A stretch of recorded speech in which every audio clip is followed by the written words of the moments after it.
ಜೈ ಶ್ರೀರಾಮ್. ಓಂ ಗುರು ಬ್ರಹ್ಮ ಗುರುರ್ವಿಷ್ಣು ಗುರುರ್ದೇವೋ ಮಹೇಶ್ವರಃ ಗುರು ಸಾಕ್ಷಾತ್ ಪರಬ್ರಹ್ಮ ತಸ್ಮೈ ಶ್ರೀ ಗುರುವೇ ನಮಃ. ಅಖಂಡ ಮಂಡಲಾಕಾರಂ ವ್ಯಾಪ್ತಂ ಏನ ಚರಾಚರಂ ತತ್ಪದಂ ದರ್ಶಿತಂ ಏನ ತಸ್ಮೈ ಶ್ರೀ ಗುರುವೇ ನಮಃ. ಬ್ರಹ್ಮಾನಂದಂ ಪರಮಸುಖದಂ ಕೇವಲಂ ಜ್ಞಾನಮೂರ್ತಿಂ ದ್ವಂದ್ವಾತೀತಂ ಗಗನಸದೃಶಂ ತತ್ವಮಸ್ಯಾದಿಲಕ್ಷ್ಯಂ ಏಕಂ ನಿತ್ಯಂ ವಿಮಲಚಲಂ ಸರ್ವಾದಿ ಸಾಕ್ಷಿಭೂತಂ ಭಾವಾತೀತಂ ತ್ರಿಗುಣರಹಿತಂ ಸದ್ಗುರುಂ ತಂ ನಮಾಮಿ. Okay, thank you. ನಾವು ಈ ಗುರುಗಳ ಆಶೀರ್ವಾದ ತಗೊಂಡು ಇವತ್ತು ನಾವು ಗೌಡಪಾದ ಹೃದಯ, ಗೌಡಪಾದ ಕಾರಿಕೆಗೆ ಹೃದಯ ಬರೆದಿದ್ದ ಸ್ವಾಮಿಗಳು ಕನ್ನಡದಲ್ಲಿ. ಅದಕ್ಕೆ ಇವತ್ತು ನಾವು ಸ್ಟಡಿ ಗ್ರೂಪ್ ಇಟ್ಕೊಂಡಿದ್ದೀವಿ. ಆಗಮ ಪ್ರಕರಣ ಪೇಜ್ ನಂಬರ್ 4, PDF ಇಟ್ಕೊಂಡಿದ್ರೆ 54. ಇಲ್ಲಿಂದ ನಾವು ನೋಡಬೇಕಾಗಿದೆ. ಪ್ರಶ್ನೆ ಇವತ್ತು ಸ್ಟಡಿ ಗ್ರೂಪ್ ಇದೆ. ಈಗ ನಮಗೆ ಗೌಡಪಾದರು ಈ ಕಾರಿಕೆಗಳನ್ನ ಬರೀಬೇಕಾದ್ರೆ ಮುಖ್ಯವಾಗಿ ಯಾವುದನ್ನ ಆಧಾರವಾಗಿ ಇಟ್ಕೊಂಡು ಬರೆದ್ರು ಪ್ರಶ್ನೆ? ಅಷ್ಟೇ, ಮಾಂಡಕ್ಯ ಉಪನಿಷತ್ತೇ ಮುಖ್ಯವಾಗಿ. ಈಗ ಗೌಡಪಾದರು ಇಲ್ಲಿ ಆಗಮ 4 ಪ್ರಕರಣಗಳು ಬರೆದ್ರು. ಆಗಮ, ವೈಕತ್ಯ, ಅದ್ವೈತ, ಅಲಾತ, ಶಾಂತಿ. ಈಗ ಇದು ಆಗಮ ಪ್ರಕರಣ ಅವ್ರು ಬರೆದಿರೋದು ಉಪನಿಷತ್ತ ಅಂತ ಪ್ರಶ್ನೆ. ಇಲ್ಲ ಸರ್, ಉಪನಿಷತ್ ಅಲ್ಲ. Very good. ಕಾರಿಕೆ ಉಪನಿಷತ್ತೆ ಬೇರೆ, ಬೇಸಿಕ್ ಇಟ್ಕೊಂಡು ಬರೆದಿದ್ದಾರೆ ಅಷ್ಟೇ. Correct, very good. ಸೊ ಅಲ್ಲಿಗೆ ಈ ಉಪನಿಷತ್ನ ಗೌಡಪಾದರೆ ಬರೆದ್ರ ಪ್ರಶ್ನೆ? ಮಾಂಡಕ್ಯ ಉಪನಿಷತ್ ಗೌಡಪಾದರು ಬರೆದ್ರ? ಇಲ್ಲ ಸರ್, ಅದು ಅಪೌರುಷೇಯ. ಅದು ಅಪೌರುಷೇಯ. ಆದ್ದರಿಂದ ಈ ಗೌಡಪಾದ ಕಾರಿಕೆಗಳು ಪೌರುಷೇಯವೋ ಅಪೌರುಷೇಯವೋ? ಪೌರುಷೇಯ ಸರ್. ಅಷ್ಟೇ. ಹಾಗೆ ಇಲ್ಲಿ ಈ ಪೂರ್ವ ಮೀಮಾಂಸಕರು ಅಪೌರುಷೇಯವಾಗಿರಬೇಕು ಅಂತಾರೆ. ಅದು ಸರಿಯೇ? ಯಾಕೆ ಪೌರುಷೇಯವಾಗಿದ್ರೆ ಏನ್ ಪ್ರಾಬ್ಲಮ್ಮು ಅಂದ್ರೆ, ಇವು ನೋಡ್ರಿ, ಬೇರೆ ಧರ್ಮ ಗ್ರಂಥಗಳು ಪೌರುಷೇಯ. ಈಗ ಇವನ್ ಭಗವದ್ಗೀತೆ ಕೂಡ ಪೌರುಷೇಯವೇ, ಅಂದ್ರೆ ಅದನ್ನ ಸ್ಮೃತಿ ಅಂತ ಕರಿತೀವಿ. ಈಗ ಈ ದರ್ಶನಕಾರರೆಲ್ಲ ಪೌರುಷೇಯವೇ, ಆದ್ರೆ ಅವ್ರನ್ನ ದರ್ಶನಕಾರರು ಅಂತ ಕರಿತೀವಿ. ಈಗ ಈ ಪೂರ್ವ ಮೀಮಾಂಸಕರು ಪೌರುಷೇಯನ ಅಷ್ಟಿಷ್ಟಪಡಲ್ಲ, ಅಪೌರುಷೇಯ ಆಗಿರ್ಬೇಕು ಅಂತಾರೆ. ಕಾರಣ ಏನು? ಅಂದ್ರೆ ಶ್ರುತಿನೇ ಅದು ಬೇಸಿಕ್ ಆಗಿ ಶ್ರುತಿನೇ ನಂಬಬೇಕಾಗತ್ತೆ. ಸೊ ಅದರಿಂದಾನೇ ಇದನ್ನು ನಂಬಬೇಕು ಅಂದ್ರೆ ಅದು ಆಗಿರ್ಬೇಕು ಅಂತ ನನ್ನ ಲಾಜಿಕ್. ಅದಲ್ಲ ಆನ್ಸರ್ ಇದಕ್ಕೆ. ಇನ್ಯಾರಾದರೂ ಸುರೇಶ, ನೀನೇನಾದ್ರೂ ಹೇಳ್ತೇನೋ? ಸಾರ್ವತ್ರಿಕ ಪೂರ್ಣಾನುಭವ ಗೊತ್ತಿಲ್ಲ, ಅದರಿಂದ ಸರ್. ಏನಮ್ಮ? ಹೇಳಮ್ಮ ಇವ್ರೆ. ಸಾರ್ವತ್ರಿಕ ಪೂರ್ಣಾನುಭವ ಗೊತ್ತಿಲ್ವಲ್ಲ ಸರ್, ಅದರಿಂದ. ಅದಲ್ಲಮ್ಮ, ಅದು ಅಲ್ಲ, ಇರ್ಲಿ, ಗೊತ್ತಿರಲ್ಲ, ಅದು ಬೇರೆ. ಇನ್ನೇನು ಸುರೇಶ, ಯಾಕೋ ಅವರು ಅಪೌರುಷೇಯನೇ ಒಪ್ಪೋದು ಪೂರ್ವ ಮೀಮಾಂಸಕರು, ಬೇರೆಯವ್ರು ಬೇಡ ಅಂತಾರೆ ಅವರು. ಬಟ್ ಅದರಲ್ಲೊಂದು ಪಾಯಿಂಟ್ ಇದೆ, ಚೆನ್ನಾಗಿದೆ, ಅದು ಅಪ್ರಿಷಿಯೇಟ್ ಮಾಡಬೇಕು. ಏನೋ ಸುರೇಶ? ಅದರಲ್ಲಿ ಆಡ್ ಮಾಡೋಂಗಿಲ್ಲ, ಆಮೇಲಿಂದ ತೆಗಿಯೋಂಗಿಲ್ಲ ಅಪೌರುಷೇಯದಲ್ಲಿ. ಅದು ಅಲ್ಲ. ಇಲ್ಲಿ ಪೌರುಷೇಯ ಅಂತಂದ್ರೆ ಯಾರೋ ಒಬ್ಬ ಮನುಷ್ಯ ಮಾಡ್ತಾನೆ, ಅವನ ಅಂತಃಕರಣದ ಧರ್ಮಗಳನ್ನ ಸೇರ್ಸ್ಕೊಂಡು ಬರಿಬೋದು. ಅಂದ್ರೆ ಈ ಕಾಮಕ್ರೋಧ ಕೆಟ್ಟದ್ದು, ಅವನ ಮನಸ್ಸಿನಲ್ಲಿ ಪೂರ್ತಿ ಶುದ್ಧವಾಗಿರಲ್ಲ. ಆದ್ರಿಂದ ಆಗಿದ್ರೆ ಸರಿ, ಆಗಿದ್ರೆ ಅವನ್ ತತ್ವವನ್ನು ಕಂಡುಕೊಂಡಿರ್ತಾನೆ. ಎಷ್ಟು ಜನ ತತ್ವವನ್ನು ಕಂಡುಕೊಂಡವ್ರು ಸಿಗ್ತಾರೆ ನಿಮ್ಗೆ? ಕೃಷ್ಣ ಭಗವಂತ ಕಂಡುಕೊಂಡಿದ್ದಾನೆ, ನಿಜ. ಬುದ್ಧ ಕಂಡುಕೊಂಡಿದ್ದಾನೆ, ಜೀಸಸ್ ಕಂಡುಕೊಂಡಿದ್ದಾನೆ, ಮಹಮ್ಮದ್ ಪೈಗಂಬರ್ ಕಂಡುಕೊಂಡಿದ್ದಾನೆ. ಇವರು ಸರಿ. ಇನ್ನು ಮಿಕ್ಕದವರು ಈ ದರ್ಶನಕಾರರು, ಅವ್ರದ್ದು ಮನಸ್ಸಿನಲ್ಲಿ ಏನೇನಿದೆಯೋ ಅನಿಜ. ಇವರು ಕಲ್ಪನಾ ಹೇಳ್ದಂಗೆ ಸಾರ್ವತ್ರಿಕ ಪೂರ್ಣ ಅನುಭವ ಹಿಡಿಲಿಲ್ಲ, ಅದು ಬೇರೆ. ಯಾವಾಗ ಹಿಡಿಲಿಲ್ವೋ ಅವ್ರು ತೋಚಿದ್ದನ್ನು ಬರೀತಾರೆ. ಅಲ್ಲಿ ಒಳ್ಳೇದು ಕೆಟ್ಟದ್ದು ಎರಡು ಮಿಕ್ಸ್ ಆಗಿ ಬರ್ಬೋದು. ಅದಕ್ಕೋಸ್ಕರ ಅಪೌರುಷೇಯನ ಇಷ್ಟಪಡ್ತಾರೆ. ಅದರಲ್ಲಿ ಒಂದು ಪಾಯಿಂಟ್ ನಾವು ಅಪ್ರಿಷಿಯೇಟ್ ಮಾಡಬೇಕಾಗಿರೋದೆ ಅದೇ, ಒಬ್ಬ ಬ್ರಹ್ಮಜ್ಞಾನಿ ಹೇಳಿದ್ರೆ ಅವನಲ್ಲಿ ಕಲ್ಮಶ ಇಲ್ಲ, ಅಂತಃಕರಣ ಶುದ್ಧವಾಗಿರುತ್ತೆ. ಅಲ್ಲಿ ಹೆಚ್ಚು ಕಡಿಮೆ ಅಂದ್ರೆ ಅವನಿಗೂ ಕೂಡ ಈ ಸಾರ್ವತ್ರಿಕ ಪೂರ್ಣ ಅನುಭವದಿಂದ ತಿಳಿಸೋದು ಬರಬೇಕು. ಎಲ್ರಿಗೂ ಸಾರ್ವತ್ರಿಕ ಅನುಭವ ಗೊತ್ತಿರೋಲ್ಲ. ರಮಣ ಮಹರ್ಷಿಗಳು ಗೊತ್ತಿತ್ತು, ಅವ್ರಿಗೂ ತಿಳ್ಸಕ್ ಬರ್ತಾ ಇರಲಿಲ್ಲ. ಅವ್ರಿಗೆ ಮತ್ತೆ ಹೆಂಗ್ ಗೊತ್ತಾಯ್ತು ಅಂತಂದ್ರೆ, ಅವ್ರು ಯಾವಾಗ ನೋಡಿದ್ರು ಎಚ್ಚರ ಕನಸು ಹೇಳ್ತಾರೆ. ಅವ್ರಿಗೆ ಹೆಂಗ್ ಗೊತ್ತಾಯ್ತು ಅಂತಂದ್ರೆ, ಅವ್ರೇನ್ ಪಾಠ ಗೀಟ ಓದಿರ್ಲಿಲ್ಲ. ಹೇಗೆ ಗೊತ್ತಾಯ್ತು ರಮಣ ಮಹರ್ಷಿಗಳಿಗೆ? ಯಾರಾದ್ರೂ ರಮಣ ಮಹರ್ಷಿಗಳು ಯಾವ ಪುಸ್ತಕನೂ ಓದಿಲ್ಲ, ಸುಮ್ಮನೆ ಡೈರೆಕ್ಟ್ ಆಗಿ ಹೋದ್ರು, ಧ್ಯಾನ ಮಾಡಿದ್ರು, ಮುಕ್ತರಾಗ್ಬಿಟ್ರು. ಬಟ್ ಪಕ್ಕ ಜ್ಞಾನ ಜ್ಞಾನ ಅಂತಂದ್ರೆ ನಾವು ಅಲ್ಲಿ ಹೋಗ್ಬೇಕು. ಅದಕ್ಕೋಸ್ಕರನೇ ಇವ್ರನ್ನೆಲ್ಲ ಬ್ರಹ್ಮನಿಷ್ಠರು, ಕ್ಷೋತ್ರಿಯನಿಷ್ಠರಲ್ಲ.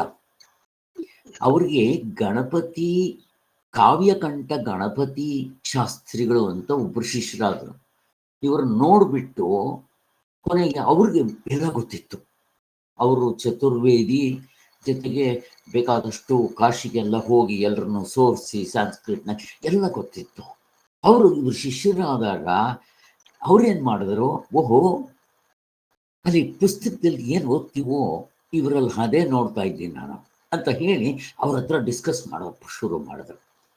ಆಗ ರಮಣ ಮಹರ್ಷಿಗಳಿಗೂ ಕೂಡ ಎಚ್ಚರ ಕಾಣಿಸೋದಿತ್ತೆ ಅಲ್ಲ, ಕರೆಕ್ಟ್ ಅಂತ ಹೇಳಕ್ ಶುರು ಮಾಡಿದ್ರು. ಹೀಗೆ ಇರ್ಲಿ ಬಿಡಿ, ಇಷ್ಟು ಸಾಕು. ಸೊ ಅಲ್ಲಿ ನಾನು ಹೇಳಿ ಸರಿ ಇತ್ತಲ್ಲ, ಅಪೌರುಷೇಯ ಅಂದ್ರೆ ಅದ್ರಲ್ಲಿ ಏನು ನೀನು ತೆಗಿಯೋಂಗಿಲ್ಲ, ಆಡ್ ಮಾಡೋಂಗಿಲ್ಲ, ತಪ್ಪಿಲ್ಲ, ಅದು ತಪ್ಪೇ ಇಲ್ಲ. ಅದರಲ್ಲಿ ಪೌರುಷೇಯದಲ್ಲಿ ಡಿಲೀಟ್ ಮಾಡ್ಬೋದು, ಆಡ್ ಮಾಡ್ಬೋದು, ತಪ್ಪು ಬರ್ದಿರ್ಬೋದು. ಹೌದು, ಕರೆಕ್ಟ್, ಸರಿಯಾಗಿದೆ. ಬಟ್ ಇಲ್ಲಿ ಒಬ್ಬ ಮನುಷ್ಯ ಮಾಡಿದ್ರೆ ಅವನ ಕೆಟ್ಟದ್ ಸೇರ್ಕೋಬಹುದು ಅಂತ ಅರ್ಥ. ಅಲ್ಲಿ ಅಪೌರುಷೇಯದಲ್ಲಿ ಹಂಗೆ ಸೇರ್ಕೊಳ್ಳೋಕ್ ಸಾಧ್ಯ ಇಲ್ಲ. ಇಲ್ಲಿ ಅಪೌರುಷೇಯ ಅಂತಂದ್ರೆ ಬ್ರಹ್ಮ ಅಂತಾರೆ, ಕೊನೆಗೆ ಅವನು ಕೂಡ ಪೌರುಷ ಇವೆ. ಒಂದರ್ಥದಲ್ಲಿ ಈಗ ವೇದಗಳು ಹೆಂಗ್ ಸೃಷ್ಟಿ ಆಯ್ತು? ಬ್ರಹ್ಮ ಉಸಿರಾಡೋ ಹಾಗೆ, ಉಸಿರು ತಗೊಂಡಾಗ, ಉಸಿರು ಬಿಟ್ಟಾಗ ಅಷ್ಟು ಸರಳವಾಗಿ ಸಹಜವಾಗಿ ವೇದಗಳು ಬಂತು ಅಂತ ಹೇಳ್ತಾರೆ. ಹಾಗೆ ನೀನು ಹೇಳಿದ್ದ ಪಾಯಿಂಟ್ ಸರಿಯಾಗಿತ್ತು. ನನಗಿಲ್ಲಿ ಬೇಕಾಗಿರೋದು ಪೌರುಷೇಯದಲ್ಲಿ ಅವನ ಕೆಟ್ಟದ್ದು ಸೇರಿಸ್ಕೊಂಡು ಬರೀಬೋದು. ಅವನು ಇಲ್ಲಿ ಪಾಯಿಂಟ್ ಹೈಲೈಟ್ ಮಾಡಬೇಕಾಗಿತ್ತು. ಹೇಳಿ ಸರಿಯಾಗಿತ್ತು, ಸ್ವಲ್ಪ ಹೆಚ್ಚು ಕಡಿಮೆ ಇರ್ಲಿ. ಈಗ ನೆಕ್ಸ್ಟ್ ಇನ್ನೊಂದು ಪಾಯಿಂಟ್, ಕರ್ಮಕಾಂಡ ಪೌರುಷೇಯನ ಅಪೌರುಷೇಯನ? ಯಾರಾದ್ರೂ ಹೇಳಿ ಶ್ರೀಧರ್ ಅವರೇ, ಕರ್ಮಕಾಂಡ ಪೌರುಷೇಯವ ಅಪೌರುಷೇಯವ? ಕರ್ಮಕಾಂಡ ಅಂದ್ರೆ ಯಾವ ಸರ್? ಕರ್ಮಕಾಂಡ, ಉಪಾಸನ ಕಾಂಡ, ಜ್ಞಾನಕಾಂಡ, ಮೂರು ಇದೆಯಲ್ಲ ಹಾಗೆ. ಕರ್ಮಕಾಂಡ ಏನು? ಕರೆಕ್ಟ್, ಒಳ್ಳೆ ಪ್ರಶ್ನೆ ಕೇಳಿದ ನಾನು. ಕರ್ಮಕಾಂಡ ಉಪಾಸನೆ ಅದೆಲ್ಲ ಸರ್. ಈಗ ಉಪಾಸನೆಗಳು ಸಹ ಯಾರು ಹೇಳಿದ್ದಾರೆ ಅದ್ರ ಮೇಲೆ ಡಿಪೆಂಡ್ ಆಗತ್ತೆ. ಈಗ ನೀವು ಯಾರು ಹೇಳಿದಾರೆ ಅದನ್ನ? ವೇದಗಳು ಹೇಳಿದ್ರೆ ಅದು ವೇದಗಳಿಂದ ಬಂದಿದ್ರೆ, ಈಗ text from where will get it. ಆ ಟೆಕ್ಸ್ಟ್ ಈಗ ನೀವು ಹೇಳ್ತೀರಾ, ನಾನು ಹೇಳ್ತೀನಿ, ಇನ್ನೊಬ್ರು ಹೇಳ್ತಾರೆ. ಆ ಟೆಕ್ಸ್ಟ್ ಸರಿ ಇದ್ರು ಯಾರು ಹೇಳ್ತಾ ಇದ್ದಾರೆ, ನಾನು ಹೇಳುವಾಗ ನಾನು ಮಿಕ್ಸ್ ಮಾಡ್ಕೋಬಹುದು, ನನ್ನೇ ಇಮ್ಯಾಜಿನೇಷನ್ ಮಾಡ್ಕೋಬಹುದು, ನನ್ನ ಎಕ್ಸ್ಪೀರಿಯನ್ಸ್ ಹಾಕೋಬಹುದು. ಆದ್ರೆ ವೇದಗಳಲ್ಲಿ ಏನಿರುತ್ತೆ ಅದೇ ಇದ್ದಿದ್ರೆ ಅದು ಮಾತ್ರ ಅಪೌರುಷಯ. ವೇದಗಳು ಹೆಂಗೆ ಕೊಟ್ಟಿದಾರೋ ಟೆಕ್ಸ್ಟ್ ಹಂಗೆ ಹೇಳಿದ್ರೆ ಅದು. ಈಗ ನೀವು ಭಾಷ್ಯಗಳು ಅಷ್ಟೇ, ಭಾಷೆಗಳಲ್ಲೂ ಗೊತ್ತಿರೋರೆ ಬರೆದಿದ್ರು ಸಹ ಅದು ಪೌರುಷೇಯನೇ ಭಾಷೆಯನ್ನು. ಅವಾಗ ಚೇಂಜಸ್ ಆಗ್ಬೋದು, ಯಾಕಂದ್ರೆ ಅವರ ಮನಸ್ಸಿನ ಸ್ಮೃತಿ ಇದರಿಂದ ಹೇಳಿರ್ತಾರೆ, ಅವ್ರ ಮನುಷ್ಯನ ಒಂದು ಆಟಿಟ್ಯೂಡ್ ಇಂದ ಹೇಳಿರ್ತಾರೆ, ಅದು ಚೇಂಜಸ್ ಆಗತ್ತೆ. ಸೊ ಅದೇ ಹಾಗೆ ನನಗೆ ವೇದಗಳು ಯಾವ್ದು ಹೇಳಿದ್ರೆ ಅದು ಮಾತ್ರ ಅಪೌರುಷೇಯ. ಅಲ್ಲ, ಅವನ ಪ್ರಶ್ನೆ ಕರ್ಮಕಾಂಡ ಕೇಳ್ತಾ ಇದ್ದಾರೆ, ಉಪಾಸನೆ ಅವನ್ ಕೇಳಲೇ ಇಲ್ಲ, ನಾನ್ ಸೇರ್ಸಿದ್ದು. ಈ ಕರ್ಮಕಾಂಡ ಪೌರುಷೇಯವ ಅಪೌರುಷೇಯವ ಪ್ರಶ್ನೆ. ಕರ್ಮಕಾಂಡ ವೇದಗಳು ಹೇಳಿರೋದು ಅಪೌರುಷೇಯ. ಏನ್ ಹೇಳಿದಾರೆ ವೇದಗಳು ಕರ್ಮಕಾಂಡದ ಬಗ್ಗೆ? ಯಾಕೆಂದ್ರೆ ವೇದಗಳಲ್ಲಿ ಸ್ಟಾರ್ಟಿಂಗ್ ಹೇಳಿದ್ದಾರೆ ಕರ್ಮಕಾಂಡನು ಹೇಗೆ ಮಾಡ್ಕೋಬೇಕು, ಏನ್ ಇದಾಗತ್ತೆ ಅಂತ ಅದನ್ನು ಹೇಳಿದ್ದಾರೆ, ವೇದಗಳಲ್ಲಿ ಹೇಳಿದ್ದಾರೆ ಅದನ್ನು, ಅಲ್ವಾ ಸರ್? ಉಪಾಸನೆಗಳು ಕರ್ತೃತ್ವ ಮತ್ತೆ ವಾಸ್ತವಿಕತೆಯಿಂದ ಹೇಳೋದೆಲ್ಲ ಹೇಳಿದಾರಲ್ವಾ, ಎರಡೂ ಹೇಳಿದಾರಲ್ವಾ? ಇಲ್ಲಿ ಇಂಪಾರ್ಟೆಂಟು ಕರ್ಮಕಾಂಡ ಉಪಾಸನ ಕಾಂಡ ಪೌರುಷೇಯ ಹೇಳಕ್ ಬರದೇ ಇಲ್ಲ. ಈಗ ಉದಾಹರಣೆಗೆ ಸ್ವರ್ಗ ನರಕ ಹೇಳಿದ್ರು ಅಂತ ಇಟ್ಕೊಳ್ರೆ, ನಾನು ಕೇಳ್ತೀನಿ, ಯಾರಾದರೂ ಹೇಳಿದ್ರೆ ಪೌರುಷೇಯ ಏನಪ್ಪ ನೀನು ಹೋಗಿ ಕಣ್ಕೊಂಬಂದಿದ್ಯಾ, ಹೋಗಿದ್ಯಾ ಸ್ವರ್ಗ ನರಕಕ್ಕೆ, ಪಾಪ ಪುಣ್ಯದಿಂದ ನಿನಗೆ ಬರುತ್ತೆ ಪುನರ್ಜನ್ಮ ನೋಡ್ಕೊಂಡ್ ಬಂದಿದ್ದೀಯಾ, ನೀನ್ ಪುನರ್ಜನ್ಮ ಗೊತ್ತಾ ನಿನಗೆ, 84 ಲಕ್ಷ ಜೀವರಾಶಿಗಳನ್ನ ಮುಗಿಸ್ಕೊಂಡ್ ಬಂದಿದ್ದೀಯಾ ನೀನು, ಗೊತ್ತಾ ನಿನಗೆ ಅಂತ ಕೇಳ್ತೀನಿ ನಾನು. ಹೇಳಿ ಅವ್ನು ನೋಡ. ಅದಕ್ಕೆ ಅದು ಪೌರುಷೇಯ ಆಗಕ್ಕೆ ಸಾಧ್ಯನೇ ಇಲ್ಲ. ಯಾವುದು ಪೌರುಷೇಯ ಆಗಕ್ಕೆ ಸಾಧ್ಯ ಇಲ್ಲ, ಅಪೌರುಷೇಯವೇ ಆಗ್ಬೇಕು. ಅದರಿಂದ ನಿಮ್ ಕರ್ಮಕಾಂಡ ಉಪಾಸನ ಕಾಂಡ ವೇದ ಅಂತಂದ್ರೆ ಅಪೌರುಷೇಯವಾಗಿರ್ಬೇಕು ಹಾಗೆ. ಬಟ್ ಇಲ್ಲಿ ಈ ಅಪೌರುಷೇಯ ಅಂತ ಹೇಳಿದ ತಕ್ಷಣ ಇಲ್ಲಿ ನೀವು ಮುಸ್ಲಿಂ ಧರ್ಮ ತಗೊಳ್ರಿ, ಜೈನರ ಧರ್ಮ ತಗೊಳ್ರಿ, ಜೈನರ ಧರ್ಮ ಬಿಟ್ಬಿಡ್ರಿ, ಕ್ರಿಶ್ಚಿಯನ್ ಧರ್ಮ ತಗೊಳ್ರಿ, ಅವರು ಕೂಡ ಅಪೌರುಷೇಯ ಅಂತ ಹೇಳ್ತಾರೆ. ಯಾಕೆ ಅಂದ್ರೆ ನಮ್ಮ ಜೀಸಸ್ ಹೇಳ್ದ ಅಂತ ಇದೆಯಲ್ಲ, ಅಂದ್ರೆ ಜೀಸಸ್ಗೆ ಯಾರು ಹೇಳಿದ್ರು ಪ್ರಶ್ನೆ, ಅವರಪ್ಪ ಹೇಳಿದ್ರಂತೆ. ಈಗ ಅವರಪ್ಪನ ನಾವು ನೋಡಿದ್ದೀವೇನೋ, ಅವರಪ್ಪನ ಅಪೌರುಷೇಯ ಅಂತ ಕರೀತಾನೆ. ಅದಕ್ಕೆ ಅವರವ್ರ ಗ್ರಂಥಗಳನ್ನ ನೀವೇನು ಆನ್ಸರ್ ಕೊಡ್ತೀರೋ, ಈ ಪೂರ್ವ ಮೀಮಾಂಸಕರು ಏನ್ ಕೊಡ್ತಾರೋ ಅದೇ ಆನ್ಸರ್ನ ಅವ್ರು ಕೊಡ್ತಾರೆ. ನೀವು ಅಪೌರುಷೇಯ ಅಂದ್ರೆ ನಮ್ದು ಅಪೌರುಷೇಯ ಅಂತಾರೆ, ನಮ್ದು ಈಶ್ವರನಿಂದ ಬಂದಿದೆ ಅಂತಂದ್ರೆ ನಮ್ದು ಈಶ್ವರ, ನಮ್ಮ ಅವರಪ್ಪ ಈಶ್ವರ ಅಂತ ಕರೀತಾರೆ. ಅವರು ಈಶ್ವರ ಅಂದ್ರೆ ಹೆಚ್ಚಿನವನು ಅಂತ. ಈಗ ಹೆಂಗ್ ನಂಬೇಕು, ಅದ್ಯಾಕೆ ನಿಮ್ದೇ ನಂಬೇಕು, ನಮಗ್ ನಂಬ್ತೀವಿ, ಅವಾಗ ನಮ್ದೇ ನೀವ್ ಇಟ್ಕೊಳ್ರಿ ಅಂತಾರೆ ಅವರು. ಕುಸ್ತಿ ಶುರುವಾಯ್ತು ಇವಾಗ. ಈಗ ಹೆಂಗೆ ತೀರ್ಮಾನ ಕೊಡ್ತೀರಾ ಪ್ರಶ್ನೆ ಕೇಳ್ತಾ ಇದ್ದೀನಿ ನಾನು, ಹೆಂಗ್ ತೀರ್ಮಾನ ಕೊಡ್ತೀರಾ? ಕೊಡಕ್ಕಾಗಲ್ಲ ಸರ್. ಆಗತ್ತೆ. ಇಲ್ಲಿ ಕರ್ಮಕಾಂಡ ಉಪಾಸನ ಕಾಂಡ ನೀವು ಅಪೌರುಷೆ ಅಂತಂದ್ರೆ ಒಪ್ಕೊಬಿಡ್ತೀವಿ. ಈವನ್ ಜ್ಞಾನಕಾಂಡ ಅಪೌರುಷೇವೇ. ಬಟ್ ಜ್ಞಾನಕಾಂಡವನ್ನ ನಂಬಿಕೆ ಶ್ರದ್ಧೆ ಮೇಲೆ ಡಿಪೆಂಡ್ ಆಗಲ್ಲ. ಮತ್ತೇನು ಇದಕ್ಕೆ ಸಾರ್ವತ್ರಿಕ ಪೂರ್ಣಾನುಭವ ಒಂದಿದೆ. ಅಲ್ಲಿ ಶಾಸ್ತ್ರ ಹೇಳಿದ ತಕ್ಷಣ ನಾನು ಸುಮ್ಮನೆ ಎತ್ತುಚ್ಚ ಉಯ್ದಂಗೆ ನಂಬ್ಕೋಬೇಕು ಅನ್ನೋದೇನಿಲ್ಲ. ಕರ್ಮಕಾಂಡ ಉಪಾಸನ ಕಂಡ ಬಾಯಿ ಮುಚ್ಕೊಂಡು ಒಪ್ಕೋಬೇಕು. ಸ್ವರ್ಗ ನರಕ ಇದೆ, ಸತ್ ಮೇಲೆ ಅಲ್ಲಿ ಹೋಗ್ತೀಯ, ಇಂತಿಂತ ಕರ್ಮಕ್ಕಿಂತಿಂತ ಫಲ ಆಗುತ್ತೆ, ಸುಮ್ಮನೆ ನಂಬ್ಕೋಬೇಕು. ಅಲ್ಲಿ ಭಕ್ತಿ ಶ್ರದ್ಧೆ ಮುಖ್ಯ. ಇಲ್ಲೂ ಕೂಡ ಭಕ್ತಿ ಶ್ರದ್ಧೆ ಮುಖ್ಯ, ಆದರೆ ಸಾರ್ವತ್ರಿಕ ಪೂರ್ಣಾನುಭವ ಮತ್ತು ಅನುಭವ ಗಮ್ಯವಾದ ತರ್ಕ ಎರಡು ಇಟ್ಕೊಂಡು ನಿಮ್ಗೆ ಪ್ರೂವ್ ಮಾಡಿಬಿಡ್ತಾರೆ. ಇಲ್ಲಿ ಹೆಚ್ಚು ಕಡಿಮೆ ಬರೆಯಕ್ಕೆ ಸಾಧ್ಯನೇ ಇಲ್ಲ ಇದು. ಮತ್ತೆ ನೀವು ಇನ್ನೊಂದು ಹೇಳಿದ್ರೆ, ಈ ಶ್ರೀಧರ್ ಅವರೇ, ಇಲ್ಲೊಂದು ಪಾಯಿಂಟ್ ನಾವು ರೆಕ್ಟಿಫೈ ಮಾಡ್ಕೋಬೇಕು. ಈಗ ಉದಾಹರಣೆಗೆ ಭಾಷ್ಯಕಾರರಲ್ಲಿ ಬೇಕಾದಷ್ಟು ಜನ ಇದ್ದಾರೆ. ಅದೇ ರೀತಿ ಭಾಷ್ಯಕಾರರಲ್ಲಿ ಯಾರು? ಶಂಕರಾಚಾರ್ಯ ಇದ್ದಾರೆ, ರಾಮಾನುಜಾಚಾರ್ಯ ಇದ್ದಾರೆ, ಮಧ್ವಾಚಾರ್ಯ ಇದ್ದಾರೆ, ಮತ್ತೆ ಇವರು ಕೂಡ ಇವರೆಲ್ಲ ಇದ್ದಾರೆ. ಸೊ ಈಗ ಭಾಷ್ಯಕಾರರಲ್ಲೇ 3 ಜನ 3 ಥರ ಬರ್ತಿದ್ದಾರೆ. ಹೆಂಗೆ ಹೆಚ್ಚು ಕಡಿಮೆ ಆಯ್ತು ಭಾಷ್ಯಕಾರರದು? ಇಲ್ಲಿ ಯಾರ್ದು ನಂಬೇಕು ನಾನು? ಶಂಕರಾಚಾರ್ಯದ ನಂಬೇಕಾ, ರಾಮಾನುಜಾಚಾರ್ಯದ, ಮಧ್ವಾಚಾರ್ಯದ, ಆಮೇಲೆ ಇನ್ನೂ ಒಬ್ರು ಯಾರೋ ಅವರು ಆದ್ಮೇಲೆ ಅವರು ಬರ್ದಿದ್ದಾರೆ. ಅವ್ರ್ಯಾರು ಭಾಷ್ಯಗಳನ್ನ ಬರ್ದಿದ್ದಾರೆ, ನಾವು ಬರಿತೀವಿ ಅಂತ ಬರ್ದಿದ್ದಾರೆ. ಹಾಗೆ ಸೊ ಸೂತ್ರ ಭಾಷೆಗೂ ಬರ್ದಿದ್ದಾರೆ ಅವರು. ಈಗ ಯಾರನ್ನ ನಂಬ್ತೀರ ನೀವು? ಅವರು ಭಾಷೆ ಬರೆದಿದ್ದಾರೆ, ಇವರು ಭಾಷೆ ಬರೆದಿದ್ದಾರೆ. ನಿಮ್ಮದ್ರಲ್ಲಿ ನೀವು ಗುರುಗಳು ಅಂತೀರ, ನಮ್ಮದ್ರಲ್ಲಿ ನಮ್ಮ ಗುರುಗಳು. ಅವ್ರಿಗೆ ಸಿದ್ಧಿಗಳಿದೆ, ಇವ್ರಿಗೂ ಸಿದ್ಧಿಗಳಿದೆ. ಇವರು ಕಪಿಲ ಶಾಸ್ತ್ರರು ಮತ್ತೆ ಈ ಕಪಿಲ ಸಾಂಖ್ಯರು ಮತ್ತೆ ಈ ಕಪಿಲದರು ವೈಶೇಷಿಕರು ಇಬ್ರು ಜಗಳಾಡ್ತಾರೆ. ಅದೇ ನಿಮ್ಮ ಸರಿ ನಮ್ಮ ಗುರುಗಳು ಏನ್ ಅನ್ಕೊಂಡಿದ್ದೀಯ ನೀನ, ಅವರು ಸಿದ್ಧ ಪುರುಷರು, ಅವರು 100 ಜನ ಶಿಷ್ಯರಿದ್ದಾರೆ, ಮತ್ತು ಅವ್ರಿಗೆ ಸಿದ್ಧಿಗಳಿದೆ. ಅದಕ್ಕೆ ನಮ್ಮ ಗುರುಗಳು ಅಷ್ಟೇ, ನಮ್ಮ ಗುರುಗಳು ಅವರೊಬ್ಬರೇ ಗುರುಗಳು, ಅವರು ಸಿದ್ಧ ಪುರುಷರು, ಅವ್ರಿಗೂ 1000 ಜನ ಶಿಷ್ಯರಿದ್ದಾರೆ. ಹಿಂಗೆ ಇಬ್ರು ಜಗಳಾಡ್ತಾರೆ. ಇವಾಗ ತೀರ್ಮಾನ ಹೆಂಗಾಗ್ಬೇಕು ಪ್ರಶ್ನೆ. ಸಾರ್ವತ್ರಿಕ ಪೂರ್ಣ ಅನುಭವ ತಗೋಬೇಕು. ನೀವು ಸಾರ್ವತ್ರಿಕ ಪೂರ್ಣಾನುಭವ ಯಾರು ಇಟ್ಕೊಂಡು ಬರೀತಾರೋ ಅದು ಪೌರುಷಯವೇ ಆಗಲಿ, ಅದು ಭಾಷ್ಯವೇ ಆಗಲಿ, ಕಾರಿಕೆಯೇ ಆಗಲಿ, ಸೂತ್ರ ಭಾಷ್ಯವೇ ಆಗಲಿ, ಭಗವದ್ಗೀತೆಯೇ ಆಗಲಿ, ಹೆಚ್ಚು ಕಡಿಮೆ ಎಲ್ಲಿದೆ ತೋರಿಸ್ರಿ. ಅದಕ್ಕೆ ಹೇಳೋದು ನಾನು. ಸರಿ ಸರ್, ಹಾಗಾದ್ರೆ ಸರಿ, ಓಕೆ, ಕರೆಕ್ಟ್ ಸರ್. ಈಗ ಪೂರ್ವ ಮೀಮಾಂಸಕರು ಇದನ್ನ ಅಪೌರುಷೇಯ ಅಂತ ಯಾಕೆ ಹೇಳಿದ್ರು ಹಾಗಾದ್ರೆ? ಕರ್ಮಕಾಂಡ ಅಪೌರುಷೇಯವೇ. ಕರ್ಮಕಾಂಡ ಮಾತ್ರ ಅಲ್ಲ, ಕರ್ಮಕಾಂಡ, ಉಪಾಸನೆ, ವೇದಗಳೆಲ್ಲ ಅಪೌರುಷೇಯವೇ. ಅಷ್ಟೆಲ್ಲ ಯಾಕೆ? ಅಲ್ಲಿಗೆ ಏನೇನು ಬಂದಿದೆಯೋ ಇರದೇ 3 ಕರ್ಮಕಾಂಡ, ಅಥವಾ ಅದನ್ನ ಬ್ರಾಹ್ಮಣ, ಸಂಹಿತ, ಬ್ರಾಹ್ಮಣ, ಆರಣ್ಯಕ ಎಲ್ಲ ಒಂದೇ. ಅದರಿಂದ ಇದರ ಅಪೌರುಷೆ ಅಂತ ಕರೀತಾರೆ. ಅಪೌರುಷದಲ್ಲಿ ಒಂದು ಬೆನಿಫಿಟ್ ಇದೆ, ಹೇಳಿದ್ನಲ್ಲ, ಎಲ್ಲೂ ಹೆಚ್ಚು ಕಡಿಮೆ ಈ ತಪ್ಪುದು ಸೇರೋಕ್ ಸಾಧ್ಯತೆ ಇಲ್ಲ. ಮನುಷ್ಯ ಮಾಡಿದ್ರೆ ಅವನ ಕೆಟ್ಟ ಗುಣಗಳಿಂದ ಏನಾದ್ರು ಚೇಂಜ್ ಮಾಡ್ಕೋಬಹುದು, ಇಲ್ಲಿ ಚೇಂಜ್ ಮಾಡೋಕೆ ಸಾಧ್ಯ ಇಲ್ಲ, ಅದು ಒಂದು ಒಪ್ಕೋಣ. ಬಟ್ ಅವರು ಅಪೌರುಷೆ ಅಂತಾರಲ್ಲ, ಅಲ್ಲಿ ಸಾರ್ವತ್ರಿಕ ಪೂರ್ಣ ಅನುಭವ ತಗೊಂಡ್ಬರ್ಬೇಕು.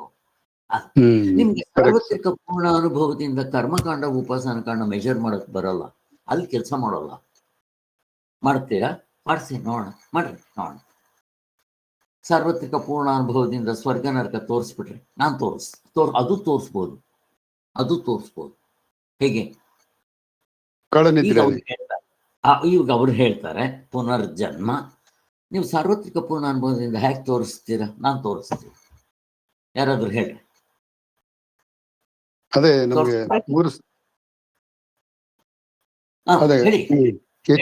ಎಚ್ಚರಿಕೆ, ನಿದ್ದೆ ಮತ್ತೆ ಕನಸು, 3ರಲ್ಲಿ ಒಂದೊಂದು ಜನ್ಮ ಇದ್ದಂಗೆ ಲೆಕ್ಕ. ನಮ್ಗೆ ಬೇರೆ ಬೇರೆ ತರ ಬಂದಂಗೆ ಲೆಕ್ಕ. ಹೆಂಗೆ ಯಾಕೆ ಹೊಸದಿರತ್ತಲ್ಲ ಸರ್, ಅಲ್ಲಿ ಮನಸ್ಸು ಇಲ್ಲಿರಲ್ಲ, ಇಲ್ಲಿ ಅಲ್ಲಿರಲ್ಲ, ಬೇರೆ ಬೇರೆ ಎಕ್ಸ್ಪೀರಿಯನ್ಸ್ ಇರ್ತದೆ. ಓಕೆ, ಇನ್ ಯಾರಾದ್ರೂ ಇದೆ? ನಿಮ್ಗೆ ಆನ್ಸರ್ ಕರೆಕ್ಟ್ ಆಗಿದೆ, ಪಾಪ ಅದನ್ನ ಎಕ್ಸ್ಪ್ರೆಸ್ ಮಾಡೋದು ಕಲ್ಪನಾ ಅಂತವ್ರಿಗೆ ಅರ್ಥ ಆಗಬೇಕು. ಏನೋ ಹೇಳ್ತಾ ಇದ್ದೀರಿ ಕೃಷ್ಣವೇಣಿ, ಹೇಳಿ ಕೃಷ್ಣವೇಣಿ. ಈಗ ಕನಸಿಗೆ ಹೋಗ್ತೀವಿ ಸರ್, ನಾವು ಪ್ರತಿ ದಿವಸ ಕನಸಲ್ಲಿ ಬೇರೆ ಬೇರೆ ಜನ್ಮ, ಬೇರೆ ಬೇರೆಯವರಾಗಿರ್ತೀವಿ ನಾವು ಅಲ್ಲಿ. ಈ ಯಾವುದೇ ಎಚ್ಚರದ ಯಾವ್ದು ಬಂದಿರೋದಿಲ್ಲ ಅಲ್ಲಿ. ಅದರಿಂದ ಅದನ್ನು ಕೊಡ್ಬೋದು. ಮತ್ತೆ ಗಾಢ ನಿದ್ದೆಯಲ್ಲಿ ಯಾವ್ದು ಕನೆಕ್ಷನ್ ಇಲ್ದಿರ ಮತ್ತೆ ಎದ್ ಬಂದ ತಕ್ಷಣ ನಾವು ಮತ್ತೆ ಏನು ಮೊದ್ಲೇನಾಗಿರ್ತೀವೋ ಅದೇ ಆಗಿ ಬರ್ತೀವಲ್ಲ, ಅದು ನಿತ್ಯ ಪ್ರಳಯ ಅಂತ, ಅದು ಮತ್ತೆ ಹುಟ್ಟುತ್ತಾ ಇದ್ದೀವಿ ಅಂತ ತೋರಿಸ್ಬೋದು. ಇದು 2ರಿಂದ ನೋಡಿ ಸಾರ್ವತ್ರಿಕ ಪೂರ್ಣಾನುಭವದಿಂದ ಪುನರ್ಜನ್ಮ ಮೆಜರ್ ಮಾಡ್ಬಿಡ್ಬೋದು, ಹೇಳ್ಬೋದು ಇದೆ ಪುನರ್ಜನ್ಮ. ಈಗ ನಿಮ್ಗೆ ಇವತ್ತು ಕನಸು ಬಿತ್ತು, ಒಂದೇ ದಿನ 5 ಕನಸು ಬಿದ್ದರೆ ಅಲ್ಲಿ ಒಂದೇ ಶರೀರ ಇರುತ್ತೆ. 5 ಕನಸಿನಲ್ಲಿ ಇರಲ್ಲ, ಬೇರೆ ಬೇರೆ ಶರೀರ. ಅಲ್ಲಿಗೇನಾಯ್ತು? ನೀವು ಪುನರ್ಜನ್ಮ ಆಯ್ತು, ಬೇರೆ ಬೇರೆ ಶರೀರ ಇದೆ ಅಂತಂದ್ರೆ ಇದಕ್ಕಿಂತ ಇನ್ನೇನ್ ಬೇಕು? ಇನ್ನೇನ್ ಬೇಕು ಹೇಳ್ರಿ ನಿಮ್ಗೆ? ಮತ್ತೆ ಸೃಷ್ಟಿ ಸ್ಥಿತಿ ಲಯ, ಎಚ್ಚರವನ್ನ ಸೃಷ್ಟಿ ಅಂತ ಇಟ್ಕೊಳ್ರಿ, ನಿದ್ದೆನ ಪ್ರಳಯ, ಎದ್ದಿದ ತಕ್ಷಣ ಮತ್ತೆ ಸೃಷ್ಟಿ ಆಯ್ತು, ಹಂಗೆ ಮೇಂಟೈನ್ ಆಗ್ತಾ ಇದೆ. ಕನಸು ಇದ್ರಪ್ಪ ಅದು ಸೆಕೆಂಡ್ ಶೋ, ಅದರಲ್ಲೂ ಹಾಗೆ ಇದೆ. ಆದ್ದರಿಂದ ಸೃಷ್ಟಿ ಸ್ಥಿತಿ ಮತ್ತೆ ನಿದ್ದೆಗೆ ಹೋದ್ರೆ ಪ್ರಳಯ. ನೋಡ್ರಿ, ನಿಮ್ಮ ಅನುಭವದಲ್ಲೇ ನಾವೇ ನೋಡ್ಕೋಬಹುದು. ಪುನರ್ಜನ್ಮಗಳು ಅಥವಾ ಬೇರೆ ಬೇರೆ ಶರೀರಗಳು. ನೋಡ್ರಿ, ಬೇರೆ ಬೇರೆ ಶರೀರ ಆಗುತ್ತೆ. ನಾವು ಜಿಡ್ಡೆ ಆಗಿದ್ನ ಏನ್ ಬೇಕಾದ್ರೂ ಆಗುತ್ತೆ, ಏನ್ ಬೇಕಾದ್ರೂ ಆಗ್ಬೋದು. ಎಷ್ಟು ಚೆನ್ನಾಗಿದೆ! ಸಾರ್ವತ್ರಿಕ ಪೂರ್ಣ ಅನುಭವದಿಂದ ನಾವು ಇದಕ್ಕೆ ಒತ್ತು ಕೊಡಬಹುದು. ಇಲ್ಲಿ ಏನಾದರೂ ಇಲ್ಲಿ ಅಲ್ಲಿಗೆ ಸ್ವರ್ಗ ನರಕ ಕೂಡ ನೋಡ್ಕೋಬಹುದು. ಇಲ್ಲಿ ಎಚ್ಚರದಲ್ಲಿ ಅವನು ಕಳ್ತನ ಮಾಡ್ತಾ ಇದ್ರೆ ಕನಸಿನಲ್ಲಿ ಅವನಿಗೆ ಜೈಲು ಅವು ಇವು ತೋರಿಸ್ತಾ ಇರುತ್ತೆ. ನೋಡ್ರಿ, ಆಮೇಲೆ ಯಾವನು ಮೂರತ್ತು ದೇವರ ಚಿಂತನೆ ಮಾಡ್ತಾ ಇರ್ತಾನೋ ಕನಸಿನಲ್ಲಿ ಅವನಿಗೆ ರಾಮನ ದರ್ಶನ, ರಾಮನ ಜೊತೆಯಲ್ಲಿ ಆಟ ಆಡೋದು ಎಲ್ಲ ಆಗ್ತಾ ಇರುತ್ತೆ. ಆಮೇಲೆ ಎಚ್ಚರದಲ್ಲೂ ನಿಜವಾಗ್ಲೂ ಆಗೋ ಚಾನ್ಸಸ್ಸು ಉಂಟು, ಶಾಸ್ತ್ರದಲ್ಲೇ ಹೇಳುತ್ತೆ. ಹೆಂಗೆ ಚೆಕ್ ಮಾಡ್ಕೋಬಹುದು ನೋಡಿ ಸಾರ್ವತ್ರಿಕ ಪೂರ್ಣ ಅನುಭವದಿಂದ. ಆದರೆ ನೀವು ಹೇಳಿದ್ರಲ್ಲ, ಭಾಷ್ಯಕಾರರು ಶಂಕರಾಚಾರ್ಯರು, ಈಗ ವೇದವ್ಯಾಸರಿಂದ ಹಿಡಿದು ಶುಕ ಮಹರ್ಷಿಗಳು, ಗೌಡಪಾದರು, ಗೋವಿಂದಪಾದರು, ಶಂಕರಾಚಾರ್ಯರು, ಸುರೇಶ್ವರಾಚಾರ್ಯರು, ಸಚ್ಚಿದಾನಂದ ಸರಸ್ವತಿ ಸ್ವಾಮಿಗಳು, ಇಷ್ಟು ಜನ ಪುಸ್ತಕಗಳು ಬರ್ತಿದ್ದಾರಲ್ಲ, ಎಲ್ಲಿ ಒಂದು ಕಡೆ ಬೇರೆ ತೋರಿಸ್ತಾರೆ ನೋಡ. ಎಲ್ಲ ಮನುಷ್ಯರು ಬರ್ತಿರೋದು, ಭಾಷೆ ಬರೀಲಿ ಶಂಕರಾಚಾರ್ಯ ಎಲ್ಲ ಮನಸ್ಸೆ. ಬಟ್ ಯಾರು ಸಾರ್ವತ್ರಿಕ ಪೂರ್ಣ ಅನುಭವದಿಂದ ಎಲ್ಲರೂ ಮುಕ್ತರಾಗಿರೋದ್ರಿಂದ, ಮುಕ್ತರಾಗಬೇಕು ಅಂತೇನಿಲ್ಲ, ಮುಕ್ತರ ಆಗದೆ ಸಾರ್ವತ್ರಿಕ ಸ್ವಾಮಿಗಳ ಪುಸ್ತಕಗಳು ಮುಕ್ತ ಆಗಕ್ ಮೊದಲು ಬರುತ್ತಿರೋದು ಪರಮಾರ್ಥ ಚಿಂತಾಮಣಿ. ಎಲ್ಲಿ ಹೆಚ್ಚು ಕಡಿಮೆ ಬರುತ್ತೆ ತೋರಿಸ್ರಿ ನೋಡೋಣ. ಮುಕ್ತರಾದವರು ಕೂಡ ಹಂಗೆ ಬರೆದಿದ್ದಾರೆ, ಎಲ್ಲಿ ಹೆಚ್ಚು ಕಡಿಮೆ ಬರಕ್ ಸಾಧ್ಯ ಇಲ್ಲ. ಸಾರ್ವತ್ರಿಕ ಪೂರ್ಣ ಅನುಭವ ಹಿಡ್ಕೊಂಡ್ರೆ ಎಂಥ ಒಂದು ಮಜಾ ಇದೆ. ಇಷ್ಟ ನಾವು ನೋಡ್ರಿ, ಸ್ಟಡಿ ಗ್ರೂಪ್ ಮಾಡಿದ್ರೆ ಹೀಗ್ ಬರ್ಬೇಕು. ಬಂದಾಗ ಒಂದು ಪಾಯಿಂಟ್ ನಾವು ಎಷ್ಟೊತ್ತು ಚಿಂತನೆ ಮಾಡಿದ್ವಿ, ಹೀಗೆ ಗುಡ್, ಖುಷಿ ಆಯ್ತು, ಹೀಗೆ ಬರ್ಬೇಕು. ಆದ್ದರಿಂದ ಓಕೆ ಸುರೇಶ, ಮಧ್ಯೆ ಈ ಥರದ್ದು ಎತ್ತು ಹೇಳ್ತೇನೆ, ಅವಾಗ ಅದು ಡೆವಲಪ್ ಆಗ್ತಾ ಬರುತ್ತೆ. ಒಬ್ಬೊಬ್ಬರಿಗೂ ಮನಸ್ಸಿನಲ್ಲಿ ತೋಚ್ತಾ ಇರುತ್ತೆ. ಮಾತಾಡ್ರಿ, ಸ್ಟಡಿ ಗ್ರೂಪ್ ಅಂದ್ರೆ ಹಿಂಗಿರ್ಬೇಕು. ಏನೋ ಪುಸ್ತಕ ಸುಮ್ಮನೆ ಅಲ್ಲಿರೋದನ್ನೇ ಇಲ್ಲೇ ತಗೊಂಬಂದ್ ಕತೆ, ಗೋವಮ್ಮನ ಕತೆ ಥರ ಅಲ್ಲಿ ತಗೊಂಬಂದಿಲ್ಲ ಸುಮ್ಮನೆ ಪ್ರಶ್ನೆ ಮಾಡೋದಲ್ಲ, ಅದ್ರ ಸುತ್ತಲೂ ಜಾಲ ಆಡಿಸ್ಬೇಕು, ನಮ್ಗೆ ಪೂರ್ತಿ ಗೊತ್ತಾಗುತ್ತೆ. Good, very good. ವೇದ ಅಂದ್ರೆ ಅಪೌರುಷೇನೆ. ವೇದದಲ್ಲಿ ಕರ್ಮಕಾಂಡ ಜ್ಞಾನಕಾಂಡ 2 ಭಾಗ ಇದೆ ಅಷ್ಟೇ. ಕರೆಕ್ಟ್. ಸೊ ಈಗ ಬರೆದಿರೋದು ಪೌರುಷೇಯ. ಹೌದು. ಈಗ ಭಾಷ್ಯಗಳು, ವ್ಯಾಖ್ಯಾನ, ಆಮೇಲಿಂದ ಇದು ಈಗ ಪರಮಾರ್ಥ ಚಿಂತಾಮಣಿ ಬರೆದಿದ್ದಾರೆ, ಅದರಲ್ಲಿ ತಪ್ಪುಗಳು ಹುಡುಕ್ಬಹುದು, ಚೇಂಜ್ ಆಗಬಹುದು. ಹೆಂಗೋ ಚೇಂಜ್ ಆಗುತ್ತೆ, ಆಗೋದಿಲ್ಲ ಅಂತ ಗುರುಗಳೇ ಚಾಲೆಂಜ್ ಮಾಡ್ಬಿಟ್ಟಿದ್ದಾರೆ. ಎಷ್ಟು ವರ್ಷ ಹೋದ್ರು ಕನಸು ನಿದ್ರೆ ಹಿಂಗೆ ಇರುತ್ತೆ ಅಂತ. ಎಲ್ಲ ನೀನ್ ಹುಡ್ಕೋ ಯಾವ್ದಾರು ಒಂದು ತಪ್ಪು ನೋಡೋಣ, ಪರಮಾರ್ಥ ಚಿಂತಾಮಣಿ ಹುಡುಕ್ಬಿಡೋ ನೀನು. ಗುರುಗಳೇ ಸೈನ್ಸ್ ಎಷ್ಟೇ ಮುಂದುವರೆದ್ರು ಈ ಅವಸ್ಥೆಗಳು ಹಿಂಗೆ ಇರುತ್ತೆ ಅಂತಾನೆ ಬರ್ದ್ಬಿಟ್ಟಿದಾರಲ್ಲಿ. ಅಲ್ವೋ, ಸಾರ್ವತ್ರಿಕ ಪೂರ್ಣ ಇಟ್ಕೊಂಡ್ರೆ ಹೆಚ್ಚು ಕಡಿಮೆ ಆಗುತ್ತೆ. ಸ್ವಲ್ಪ ವೇದಗಳು ಅವಾಗ ಬರ್ತಿದ್ದು, ಇವರೆಲ್ಲ ಸಾರ್ವತ್ರಿಕ ಪೂರ್ಣ ಅನುಭವದಿಂದ. ಅವಾಗ ವೇದಗಳು ಯಾವಾಗ ಸ್ಟಾರ್ಟ್ ಆಯ್ತು? ಸತ್ಯಯುಗಕ್ಕಿಂತ ಮೊದಲು. ಯಾವಾಗ ಸ್ಟಾರ್ಟ್ ಆಯ್ತು ವೇದಗಳು? ಪ್ರಶ್ನೆ ಕೇಳ್ತಾ ಇದ್ದೀನಿ, ವೇದಗಳು ಯಾವಾಗ ಸ್ಟಾರ್ಟ್ ಆಯ್ತು? ಸರ್, ಸತ್ಯಯುಗಕ್ಕಿಂತ ಮುಂಚೆನೆ ಅಂತ ವೇದಗಳನ್ನೆಲ್ಲ ರಕ್ಷಣೆ ಮಾಡಿ ಅವನು ಒಬ್ಬ ರಾಜ ಎತ್ಕೊಂಡ್ ಬರ್ತಾನೆ ಎಲ್ಲ ಅಂತ ಇದೆಯಲ್ಲ ಸರ್. ಈಗ ಅವತಾರಗಳಿಗಿಂತ ಹಿಂದಿಂದು ದಶಾವತಾರಗಳಲ್ಲಿ ಮೊದಲನೇದೇ ಮತ್ಸ್ಯಾವತಾರ. ಆ ಮತ್ಸ್ಯಾವತಾರದಲ್ಲೇ ವೇದಗಳನ್ನ ಯಾರೋ ಕೆರೆಗೆ ಸಮುದ್ರಕ್ಕೆ ಹಾಕ್ಬಿಟ್ಟಿದ್ರು. ಆ ಮತ್ಸ್ಯಾವತಾರ ಯಾಕಾಯ್ತು ಅಂದ್ರೆ ವೇದಗಳನ್ನ ಕಾಪಾಡೋದಕ್ಕೋಸ್ಕರ. ಈಗ ಲೆಕ್ಕ ಹಾಕೊಳ್ರಿ, 10 ಅವತಾರಗಳಿಗಿಂತ ಹಿಂದೆ ಆ ವೇದಗಳಿತ್ತು. ಇಲ್ಲಿ ವೇದಗಳನ್ನ ಸೃಷ್ಟಿ ಮಾಡೋದಕ್ಕೆ ಕಾರಣ ಏನೋ ಯಾರಾದ್ರೂ ಹೇಳ್ತೀರಾ? ವೇದಗಳನ್ನ ಸೃಷ್ಟಿ ಮಾಡೋದಕ್ಕೆ ಕಾರಣ ಏನಾಯ್ತು? ಯಾತಕ್ಕೋಸ್ಕರ ಮಾಡಿದ್ರು? ಬ್ರಹ್ಮನೇ ಮಾಡಿದ್ರ ಅಂತ ಯಾರೋ ಮಾಡಿದ್ರು ಅಂತ ಇಟ್ಕೊಟ್ರಿ, ಯಾತಕ್ಕೆ ಮಾಡಿದ್ರು? ಪ್ರಶ್ನೆ ಯಾರಾದ್ರು? ಈ ಪರಮಾರ್ಥ ಸ್ವರೂಪನ ತೋರ್ಸೋದೇ ಸರ್ ವೇದಗಳಲ್ಲಿ, ಇನ್ನೇನು ಇಲ್ಲ. ಅದು ನಮ್ಮ ನಿಜ ಸ್ವರೂಪ ಏನು ಅಂತ ತೋರ್ಸೋದಕ್ಕೆ. ಕರೆಕ್ಟು, ಅದನ್ನ ನಿಜ ಸ್ವರೂಪ ತೋರಿಸ್ಲೆ. ಅದು ಯಾಕೆ? ಈಗ ನಿಮ್ಗೊಂದು ಎಕ್ಸಾಂಪಲ್ ಯಾರಾದ್ರೂ ಕೊಟ್ರೆ ಇನ್ನೂ ಚೆನ್ನಾಗಿ ಅರ್ಥ ಆಗುತ್ತೆ. ಯಾರಾದ್ರೂ ಎಕ್ಸಾಂಪಲ್ ಕೊಡಿ, ನೀವೇ ಕೃಷ್ಣಮಣಿ ಅವ್ರು ಏನಾದ್ರು ಎಕ್ಸಾಂಪಲ್ ಕೊಟ್ಟು ನಿಮ್ಗೆ ನೀವೇನ್ ಹೇಳ್ತೀರೋ ಅದು ಎಕ್ಸಾಂಪಲ್ ಇಂದ ಚೆನ್ನಾಗಿ ಅರ್ಥ ಆಗುತ್ತೆ. ಯಾವತ್ತೂ ಎಕ್ಸಾಂಪಲ್ಸ್ ಕೊಡ್ತಾ ಬರ್ಬೇಕು. ಯಾಕೆ ಕೊಡ್ತೀರಾ? ಸರಿ, ಈಗ ನೋಡ್ರಿ, ಒಂದು ಸ್ಕೂಟರ್ ತಯಾರು ಮಾಡ್ತೀವಿ, ಅದನ್ನ ರಸ್ತೆಗೆ ಬಿಡ್ಬೇಕಾದ್ರೆ ಫಸ್ಟ್ ಏನ್ ಮಾಡ್ಬೇಕು? ಪ್ರಶ್ನೆ ಕೇಳ್ತಾರೆ. ಟ್ರಯಲ್ ನೋಡ್ತಾರೆ ಸರಿಯಾಗಿದ್ಯಾ ಇಲ್ವಾ ಅಂತ ಚೆಕ್ ಮಾಡ್ತಾರೆ. ಏನ್ ನೋಡ್ತಾರೆ? ಚೆಕ್ ಮಾಡ್ತಾರೆ ಅದೆಲ್ಲ ಕರೆಕ್ಟ್ ಆಗಿ ವರ್ಕ್ ಆಗ್ತಾ ಇದೆಯಾ ಅಂತ. ಅದಾದ್ಮೇಲೆ ನೆಕ್ಸ್ಟ್ ಏನು? First manual of instruction very important. ಅವೆಲ್ಲ ಸೆರೆ ಇಂಪಾರ್ಟೆಂಟ್. ನಮ್ಗೆ ಈ ಪಾಯಿಂಟ್ ಕನೆಕ್ಷನ್ ಇರೋದೇನು ಅವೆಲ್ಲ ಬಿಡ್ರಿ. ಅದೇ ಸರ್, ಮ್ಯಾನ್ಯುಯಲ್ ಆಫ್ ಇನ್ಸ್ಟ್ರಕ್ಷನ್ ಅಲ್ಲಿ ಏನು ಅಂತ ಅರ್ಥ ಮಾಡ್ಕೊಳ್ಳೋದಾದ್ರೆ ನಮಗೆ ಮುಂದಕ್ಕೆ ಏನ್ ಮಾಡ್ಬೇಕು ಅಂತ ಗೊತ್ತಾಗಲ್ಲ. ಏನ್ ಮಾಡ್ಬೇಕು ಅಂತ ಗೊತ್ತಾಗೋದ್ರೆ ನಾನು ವೆಹಿಕಲ್ ರಿಪೇರಿ ಕೇಳ್ತಾ ಇಲ್ಲ. ಅವರೆಲ್ಲ ಟೆಸ್ಟ್ ಮಾಡ್ತಾರೆ, ಆಕ್ಸಿಡೆಂಟ್ಗಳು ಚೆಕ್ ಮಾಡ್ತಾರೆ, ಬ್ರೇಕ್ ಎಲ್ಲ ಅವೆಲ್ಲ ನನಗೆ ಬೇಕಾಗಿರೋದು ಈ ಪಾಯಿಂಟ್. ರಿಜಿಸ್ಟ್ರೇಷನ್ ಅವೆಲ್ಲ ಇಂಪಾರ್ಟೆಂಟ್ ಅಲ್ಲಪ್ಪ. ಈಗ ರೂಲ್ಸ್ ಅಲ್ಲ, ಅದನ್ನ ಹೇಗೆ ಓಡಿಸ್ಬೇಕು ಸರ್? ಮ್ಯಾನ್ಯುಯಲ್ ಆಫ್ ಇನ್ಸ್ಟ್ರಕ್ಷನ್ ಅಲ್ಲಿ ಹೇಗೆ ಓಡಿಸ್ಬೇಕು ಅಂತಿರತ್ತಲ್ಲ, ಉಪಯೋಗ ಏನು ಅಂತ ಇದ್ರೆ ಸರಿ. ನನಗ್ ಬೇಕಾಗಿರೋದು ನೀವು ಸ್ಕೂಟರ್ನ ಬಿಡ್ಬೇಕಾದ್ರೆ ಮ್ಯಾನುಫ್ಯಾಕ್ಚರ್ ಮಾಡಿದ ತಕ್ಷಣ ಅದಾಯ್ತು, ನೀವು ಮ್ಯಾನ್ಯುಯಲ್ ಹೇಳಿದ್ರೆ. ಈಗ ಒಬ್ಬ ಸ್ಕೂಟರ್ ಬಿಡ್ಬೇಕಾದ್ರೆ ಇಂಪಾರ್ಟೆಂಟ್ ಆಗಿ ಏನ್ ಬರ್ಬೇಕು ಅವನಿಗೆ? ಅದೇ ಡ್ರೈವಿಂಗ್ ಲೈಸೆನ್ಸ್ ಬೇಕು.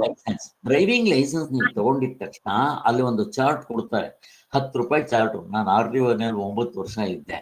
ಅಲ್ಲಿ ಆ ಚಾರ್ಟ್ ನಲ್ಲಿ ಹೋಗುವಾಗ ಲೆಫ್ಟ್ ಸೈಡ್ ಹೋಗ್ಬೇಕು, ನಿಲ್ಸೋವಾಗ ಕೈ ಹಿಂಗ್ ಅನ್ಬೇಕು, ರೈಟ್ ಹೋಗ್ಬೇಕಾದ್ರೆ ರೈಟ್ ಸ್ಟ್ರೆಚ್ ಮಾಡಬೇಕು, ಲೆಫ್ಟ್ ಹೋಗ್ಬೇಕಾದ್ರೆ ಹಿಂಗ್ ಅನ್ಬೇಕು. ಏನೆಲ್ಲ ಸಿಗ್ನಲ್ ಇವನ್ ಚೆನ್ನಾಗಿ ಕಲ್ತ್ಕೋಬೇಕು, ಪರೀಕ್ಷೆನಲ್ಲಿ ಪಾಸ್ ಆಗ್ಬೇಕು.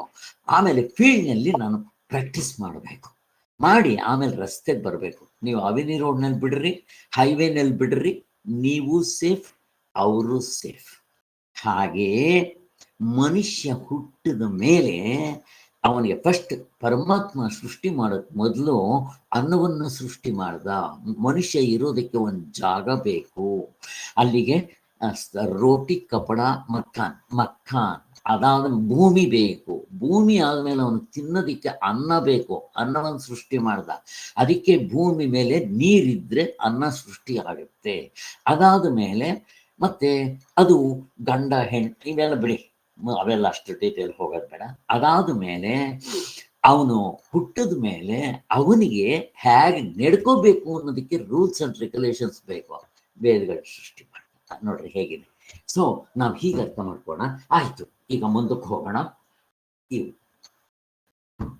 ಆದ್ದರಿಂದ ಈಗ ನಾವು ಸ್ವಾಮಿಗಳಲ್ಲಿ ಆಗಮ ಪ್ರಕರಣದಲ್ಲಿ ಬಂದಾಗ 54ನೇ ಪೇಜ್ನಲ್ಲಿ ಇಲ್ಲಿ ಈ ಗೌಡಪಾದರು ಈ 6 ಮಂತ್ರಗಳಿಗೆ ಉಪನಿಷತ್ನಲ್ಲಿ ಎಕ್ಸ್ಪ್ಲೈನ್ ಮಾಡ್ದಂಗೆ ಮಾಡಿದ್ರ? ಪ್ರಶ್ನೆ. ಒಟ್ಟು 6 ಮಂತ್ರಗಳನ್ನ ಇಲ್ಲಿ ಸ್ವಾಮಿಗಳು ಬರೆದ್ಬಿಟ್ರು. ನೆಕ್ಸ್ಟ್ ಪಾದತ್ರಯ ಕಾರಿಕೆ ನೆಕ್ಸ್ಟ್ 2ನೇ ಚಾಪ್ಟರ್ನಲ್ಲಿ 1ನೇ ಮಂತ್ರ ಹೇಳಿದ್ರು, ಅಂದ್ರೆ 1ನೇ ಕಾರಿಕೆಯ ಮೊದಲನೇ ಮಂತ್ರ. ಅದನ್ನ ಈಗ ಮಿಕ್ಕಿರೋ ಮೇಲ್ಗಡೆ 6 ಉಪನಿಷತ್ ಮಂತ್ರಗಳನ್ನ ಹಾಗೆ ಸುಮ್ಮನೆ ಸ್ವಾಮಿಗಳು ಬರೆದ್ಬಿಟ್ರು. ಅದಕ್ಕೆ ಗೌಡಪಾದ್ರೆ ಏನಾದ್ರು ಅದಕ್ಕೆ ಕಾರಿಕೆ ಬರ್ತಿದ್ದಾರ ಅಂತ ಪ್ರಶ್ನೆ ಕೇಳ್ತಾ ಇದ್ದೀನಿ ನಾನು ನಿಮ್ಮನ್ನ. ಬರ್ದಿದ್ದಾರಲ್ಲ ಸರ್. ಅಲ್ಲ, ಈಗ ನಮ್ಗೆ ಉಪನಿಷತ್ನಲ್ಲಿ ಆ ಮಂತ್ರಗಳನ್ನ ಎಕ್ಸ್ಪ್ಲೈನ್ ಮಾಡ್ದಂಗೆ ಈ 6 ಮಂತ್ರಗಳಿಗೆ ಕಾರಿಕೆನಲ್ಲಿ ಎಕ್ಸ್ಪ್ಲನೇಷನ್ ಕೊಟ್ಟಿದ್ದಾರ? ಅಲ್ಲ, ಅಲ್ಲಿ ಓಮಿತ್ತೇದ ಅಕ್ಷರಮಿಗಂ ಅಂತ ಹೇಳಿದ್ದೆ ಎಲ್ಲ ಉಪನಿಷತ್ನಲ್ಲಿ ಒಂದು ಆರ್ಡರ್ನಲ್ಲಿ ತಗೊಂಬಂದ್ರು. ಹಂಗ್ ಗೌಡಪಾದರು ಬರ್ದಿಲ್ಲ. ಯಾಕೆ? ನೆಸರಿ ಇಲ್ಲ, ಅದು ಮಾಡಲಿಕ್ಕೆ ಉಪನಿಷತ್ನಲ್ಲೇ ಇದೆ. ಅಲ್ಲಿ ನಾವು ತಿಳ್ಕೋಬೇಕಾಗಿರೋದೇನು, ಅಲ್ಲಿ ಎಲ್ಲಿ ಹೈಲೈಟ್ ಮಾಡೋ ಪಾಯಿಂಟ್ಗಳು ಮಾತ್ರ ಇವರು ಇಲ್ಲಿ ಹೇಳ್ತಾ ಬಂದ್ರು. ಅದಕ್ಕೋಸ್ಕರ ಆ 6 ಮಂತ್ರಗಳನ್ನ ಬರೆದು ಸ್ವಾಮಿಗಳು ಅಲ್ಲಿ ಏನ್ ಹೇಳಿದ್ರು, ಯಾರಾದ್ರೂ ಓದಿದ್ರೆ ಗೊತ್ತಾಗುತ್ತೆ. ಸ್ಟಡಿ ಗ್ರೂಪ್ನಲ್ಲಿ ಅದಕ್ಕೆ ಓದಿರ್ಬೇಕು ಚೆನ್ನಾಗಿ. ಏನ್ ಗೊತ್ತಾಗುತ್ತೆ? 6 ಮಂತ್ರಗಳು ಇದೆಯಲ್ಲ ಸರ್ ಉಪನಿಷತ್ತಲ್ಲಿ, ಅದನ್ನ ವಿವರಣೆಗೋಸ್ಕರ 3 ಕಾರಿಕೆಗಳನ್ನ ಬರ್ದಿದ್ದಾರೆ, ಪಾದತ್ರಯ ಕಾರಿಕೆಗಳನ್ನ ಅಂತ ಬರ್ದಿದ್ದಾರೆ. ಇಲ್ಲಿ ಆ ಪ್ಯಾರಾದಲ್ಲಿ ಈ 6 ಮಂತ್ರಗಳನ್ನ ನೀವು ಮಾಂಡಿಕ್ಯ ಮಂಜರಿಲಿ ನಾನು ಎಕ್ಸ್ಪ್ಲೈನ್ ಮಾಡಿದ್ದೇನೆ, ಅಲ್ಲಿ ನೋಡ್ಕೊಳ್ರಿ, ಅದ್ರ ವಿವರಣೆ ಅಲ್ಲಿದೆ ಅಂತ ಬರ್ದ್ಬಿಡ್ತಾರೆ. ಬರೆದು ಆ 6 ಮಂತ್ರಗಳನ್ನ ಹಾಕ್ಬಿಡ್ತಾರೆ.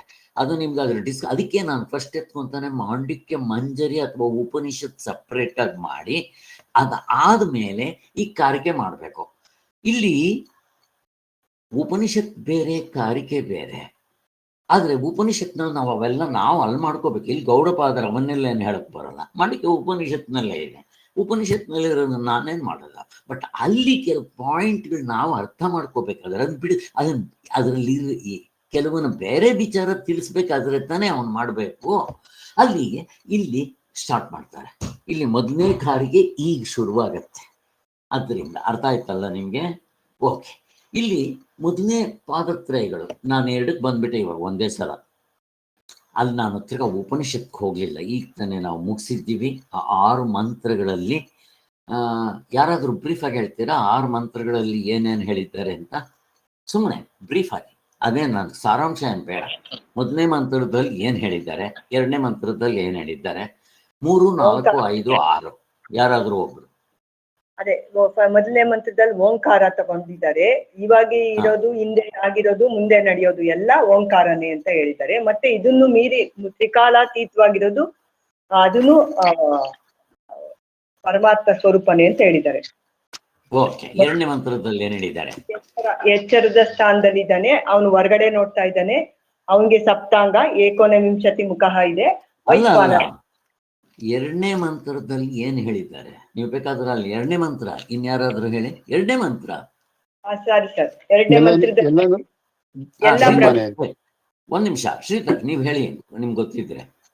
ಅದು ಎಲ್ಲಾನು ಬ್ರಹ್ಮನ, ಸರ್ವಂ ಬ್ರಹ್ಮಂ ಅಂತ, ಎಲ್ಲಾನು ಬ್ರಹ್ಮನೇ ಅಂತ ಆಡ್ ಮಾಡಿ ಕೃಷ್ಣವೇಣಿ ಅವರೇ.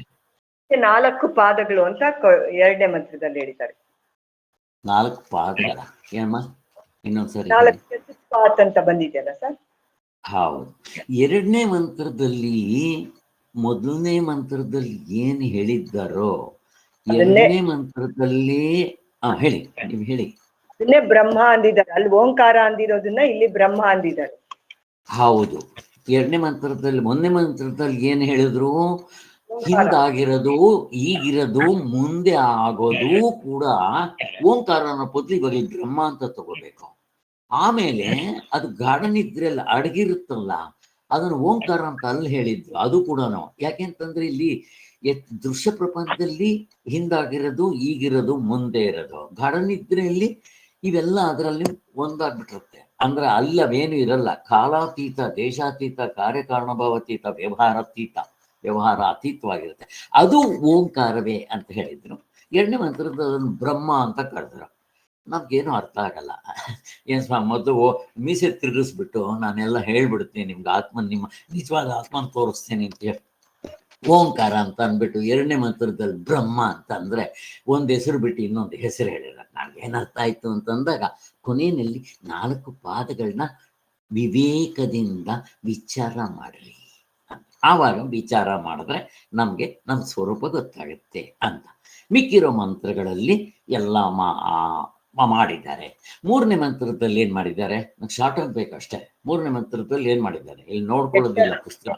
ಎಚ್ಚರನ್ನ ವೈಶ್ವಾನರ ಅಷ್ಟೇ. ಮತ್ತೆ ಅದರಲ್ಲಿ ಬಾಹ್ಯ ಪ್ರಜ್ಞೆ ಅಂತಾರೆ. ಬಾಹ್ಯ ಪ್ರಜ್ಞೆ ಅಂದ್ರೆ ಏನು? ಹೊರಗಡೆಯಿಂದಲೇ ವಿಷಯಗಳನ್ನ ತಿಳ್ಕೊಂತಾ ಇರ್ತಾನೆ ಅಂತ. ಹೌದು, ಬಾಹ್ಯ ಪ್ರಜ್ಞೆ ಅಂದ್ರೆ ಅವನು ಹೊರಗಡೆ. ಹೇಳಿ, ಯಾರಾದ್ರೂ ಹೇಳಿ. ಎಚ್ಚರದ ಅವಸ್ಥೆಯಲ್ಲಿ ನಮ್ಗೆ 2 ಇದರಿಂದ ಜ್ಞಾನ ಆಗುತ್ತೆ. ಯಾವುದು? ಇನ್ಸ್ಟ್ರೂಮೆಂಟ್ಸ್ ಯಾವುದು? ಎರಡು ಬೇಕು. ದೃಶ್ಯ ಪ್ರಪಂಚ ಅಂದ್ರೆ 2ಕ್ಕೂ ಹಾಗೆ, ಇಂದ್ರಿಯಗಳು ಮತ್ತು ಮನಸ್ಸು ಅಷ್ಟೇ ಅಲ್ವಾ? ಹೊರಗಡೆ ವಸ್ತುಗಳಿದೆ, ಇಂದ್ರಿಯಗಳಿಂದ ಆಗುತ್ತೆ. ಕೆಲವಂತೂ ನಾವು ಮನಸ್ಸಿನಲ್ಲೇ ಚಿಂತನೆ ಮಾಡ್ತೀವಿ. ಎಚ್ಚರಕ್ಕೂ ಸೇರಿ, ಕನಸಕ್ಕೂ ಸೇರಿ ಹಾಗೆ. ಆದ್ರಿಂದ ಈ ಎಚ್ಚರವನ್ನ ಬಾಹ್ಯ ಪ್ರಜ್ಞೆ ಅಂದ್ರು ಅಷ್ಟೇ, ಬಾಹ್ಯ ಪ್ರಜ್ಞೆ. ಹಾಗೆ ಈಗ ಸೇಮ್ ಅದಕ್ಕೆ ಇಲ್ಲಿ ಏಕೋನಂಶತಿ ಮುಖ 19 ಮುಖಗಳು ಹೇಳಿದ್ರು.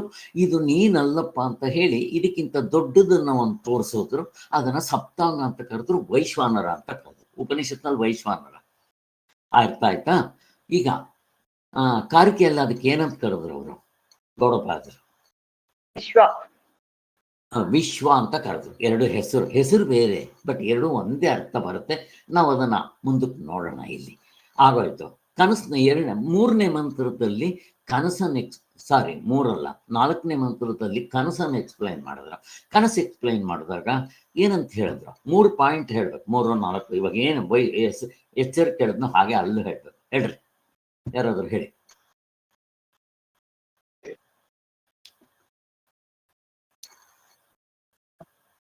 ಯಾರಾದ್ರೂ ಹೇಳಿ, ಯಾಕೆ ಕಷ್ಟ ಇದೆಯಾ?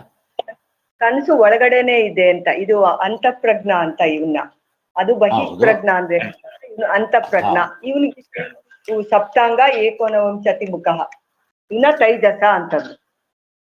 ಅಷ್ಟೇ ನೋಡ್ರಿ, ಎಲ್ಲ ಬಂದ್ಬಿಡ್ತದೆ. ಅದನ್ನ ಎರಡನೇ ಅವಸ್ಥೆ ಅಂತಾರೆ, ಕನಸು ಅಂತಾರೆ, ಎಲ್ಲ ಬಂದ್ಬಿಡ್ತು, ಸ್ವಪ್ನ ಅಂತ ಅಂತಾರೆ, ಎಲ್ಲ ಆಯ್ತು. ಕೊನೆಗೆ ಅಂತರ್ಪ್ರಜ್ಞಾ. ಯಾಕೆ ಅಂತರ್ಪ್ರಜ್ಞಾ ಅಂತಂದ್ರು? ಒಳಗಡೆನೆ ಇವನು ಹೊರಗಡೆ ವಿಷಯಗಳು ಬಹಿಷ್ಪ್ರಜ್ಞ ತರ ಇರಲ್ಲ, ಇವನು ಮನ್ಸೊಳಗಡೆನೆ ಅವನು ಎಲ್ಲ ನೋಡ್ತಾ ಇರ್ತಾನೆ ಅಂತ, ಅನುಭವಿಸ್ತಾ ಇರ್ತಾನೆ, ನೋಡ್ತಾ ಇರ್ತಾನೆ.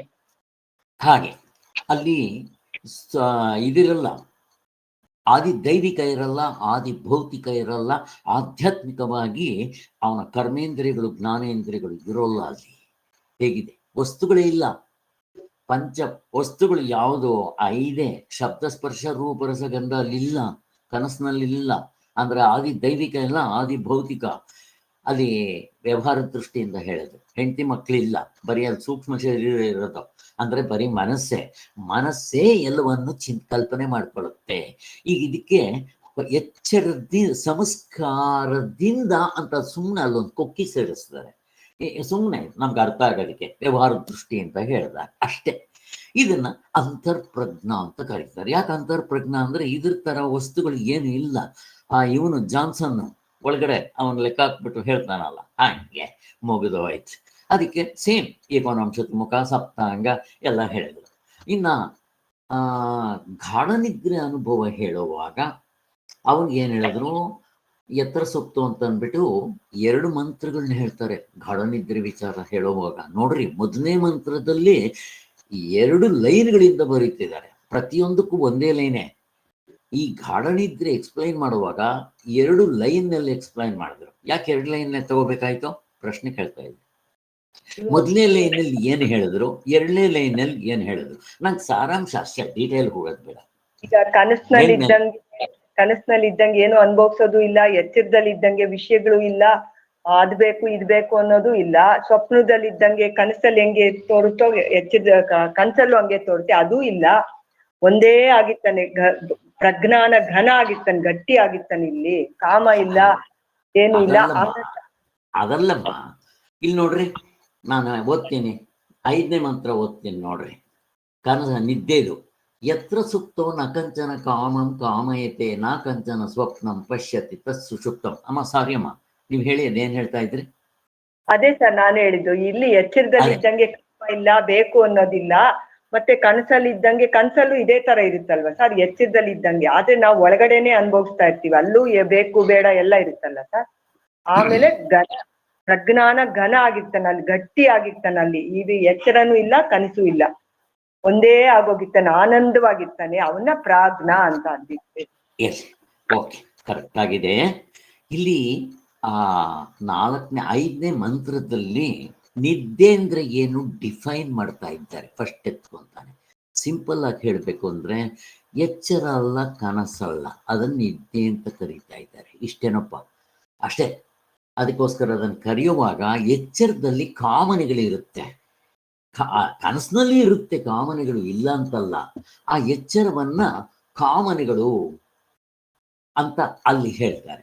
ಆಮೇಲೆ ಇನ್ನ ಕನಸಿಂದು ಏನದು, ಆ ಎಚ್ಚರದಿಂದ ಸಂಸ್ಕಾರ ತಗೊಂಬಂದು ಕಾಣೋದು, ಅದು ಇಲ್ಲ. ಅಲ್ಲಿ ಸ್ವಲ್ಪ ಶಾಸ್ತ್ರದ ಪ್ರಕಾರ ಹೇಳಿದ್ದಾರೆ. ನಾನು ಸಿಂಪಲ್ ಆಗಿ ಹೇಳಬೇಕು ಅಂತಂದ್ರೆ, ಎಚ್ಚರವಲ್ಲ, ಕನಸಲ್ಲ, ಆ ಸ್ಥಿತಿಯನ್ನ ನಿದ್ದೆ ಅಂತ ಕರೀತಾರೆ. ಮುಗಿದೋಯ್ತು, ಅಲ್ಲಿ ಸುಮ್ಮನೆ ಡಿಫೈನ್ ಮಾಡಿರೋದು. ಇನ್ನ 2ನೇ ಲೈನಲ್ಲಿ ಸುಷುಪ್ತ ಸ್ಥಾನ, ಅವನ ನಿದ್ದೆ ಸ್ಥಾನ, ಅವನೇನಾಗಿರ್ತಾನೆ, ಏಕೀಭೂತ ಪ್ರಜ್ಞಾನ ಘನ ಏವ ಆನಂದಮಯ ಆನಂದ ಚೇತೋ ಮುಖ ಪ್ರಾಜ್ಞ, ಇವೆಲ್ಲ ಅಷ್ಟೇ. ಅಷ್ಟು ಬಿಟ್ಬಿಡ್ರಿ. ನೆಕ್ಸ್ಟ್ ಮಂತ್ರದಲ್ಲಿ 6ನೇ ಮಂತ್ರದ್ದು, ಅಲ್ಲಿ 6ನೇ ಮಂತ್ರ ಇದು ಅಷ್ಟೇ, ನಿದ್ದೆನೇ ಡಿಫೈನ್ ಮಾಡ್ತಾ ಇದೆ. ಅಲ್ಲಿ ಏನ್ ಮಾಡಿದ್ರು, ನೀವ್ ಯಾರಾದ್ರೂ ಹೇಳ್ರಿ. 6ನೇ ಮಂತ್ರ ಆ ಮಂತ್ರ ನೋಡ್ಕೊಂಡು ಹೇಳಿದ್ರು ಆಯ್ತು, ಅರ್ಥ ಹೇಳ್ಬೇಕು ನಿಮಗೆ, ಅರ್ಥ ಓದ್ಬಾರ್ದು. ಹೇಳ್ರಿ. ಅವನೇ ಸರ್ವೇಶ್ವರ, ಅವನೇ ಸರ್ವಜ್ಞ, ಎಲ್ಲ ಅವನಿಗೆ ಗೊತ್ತಿರೋದು.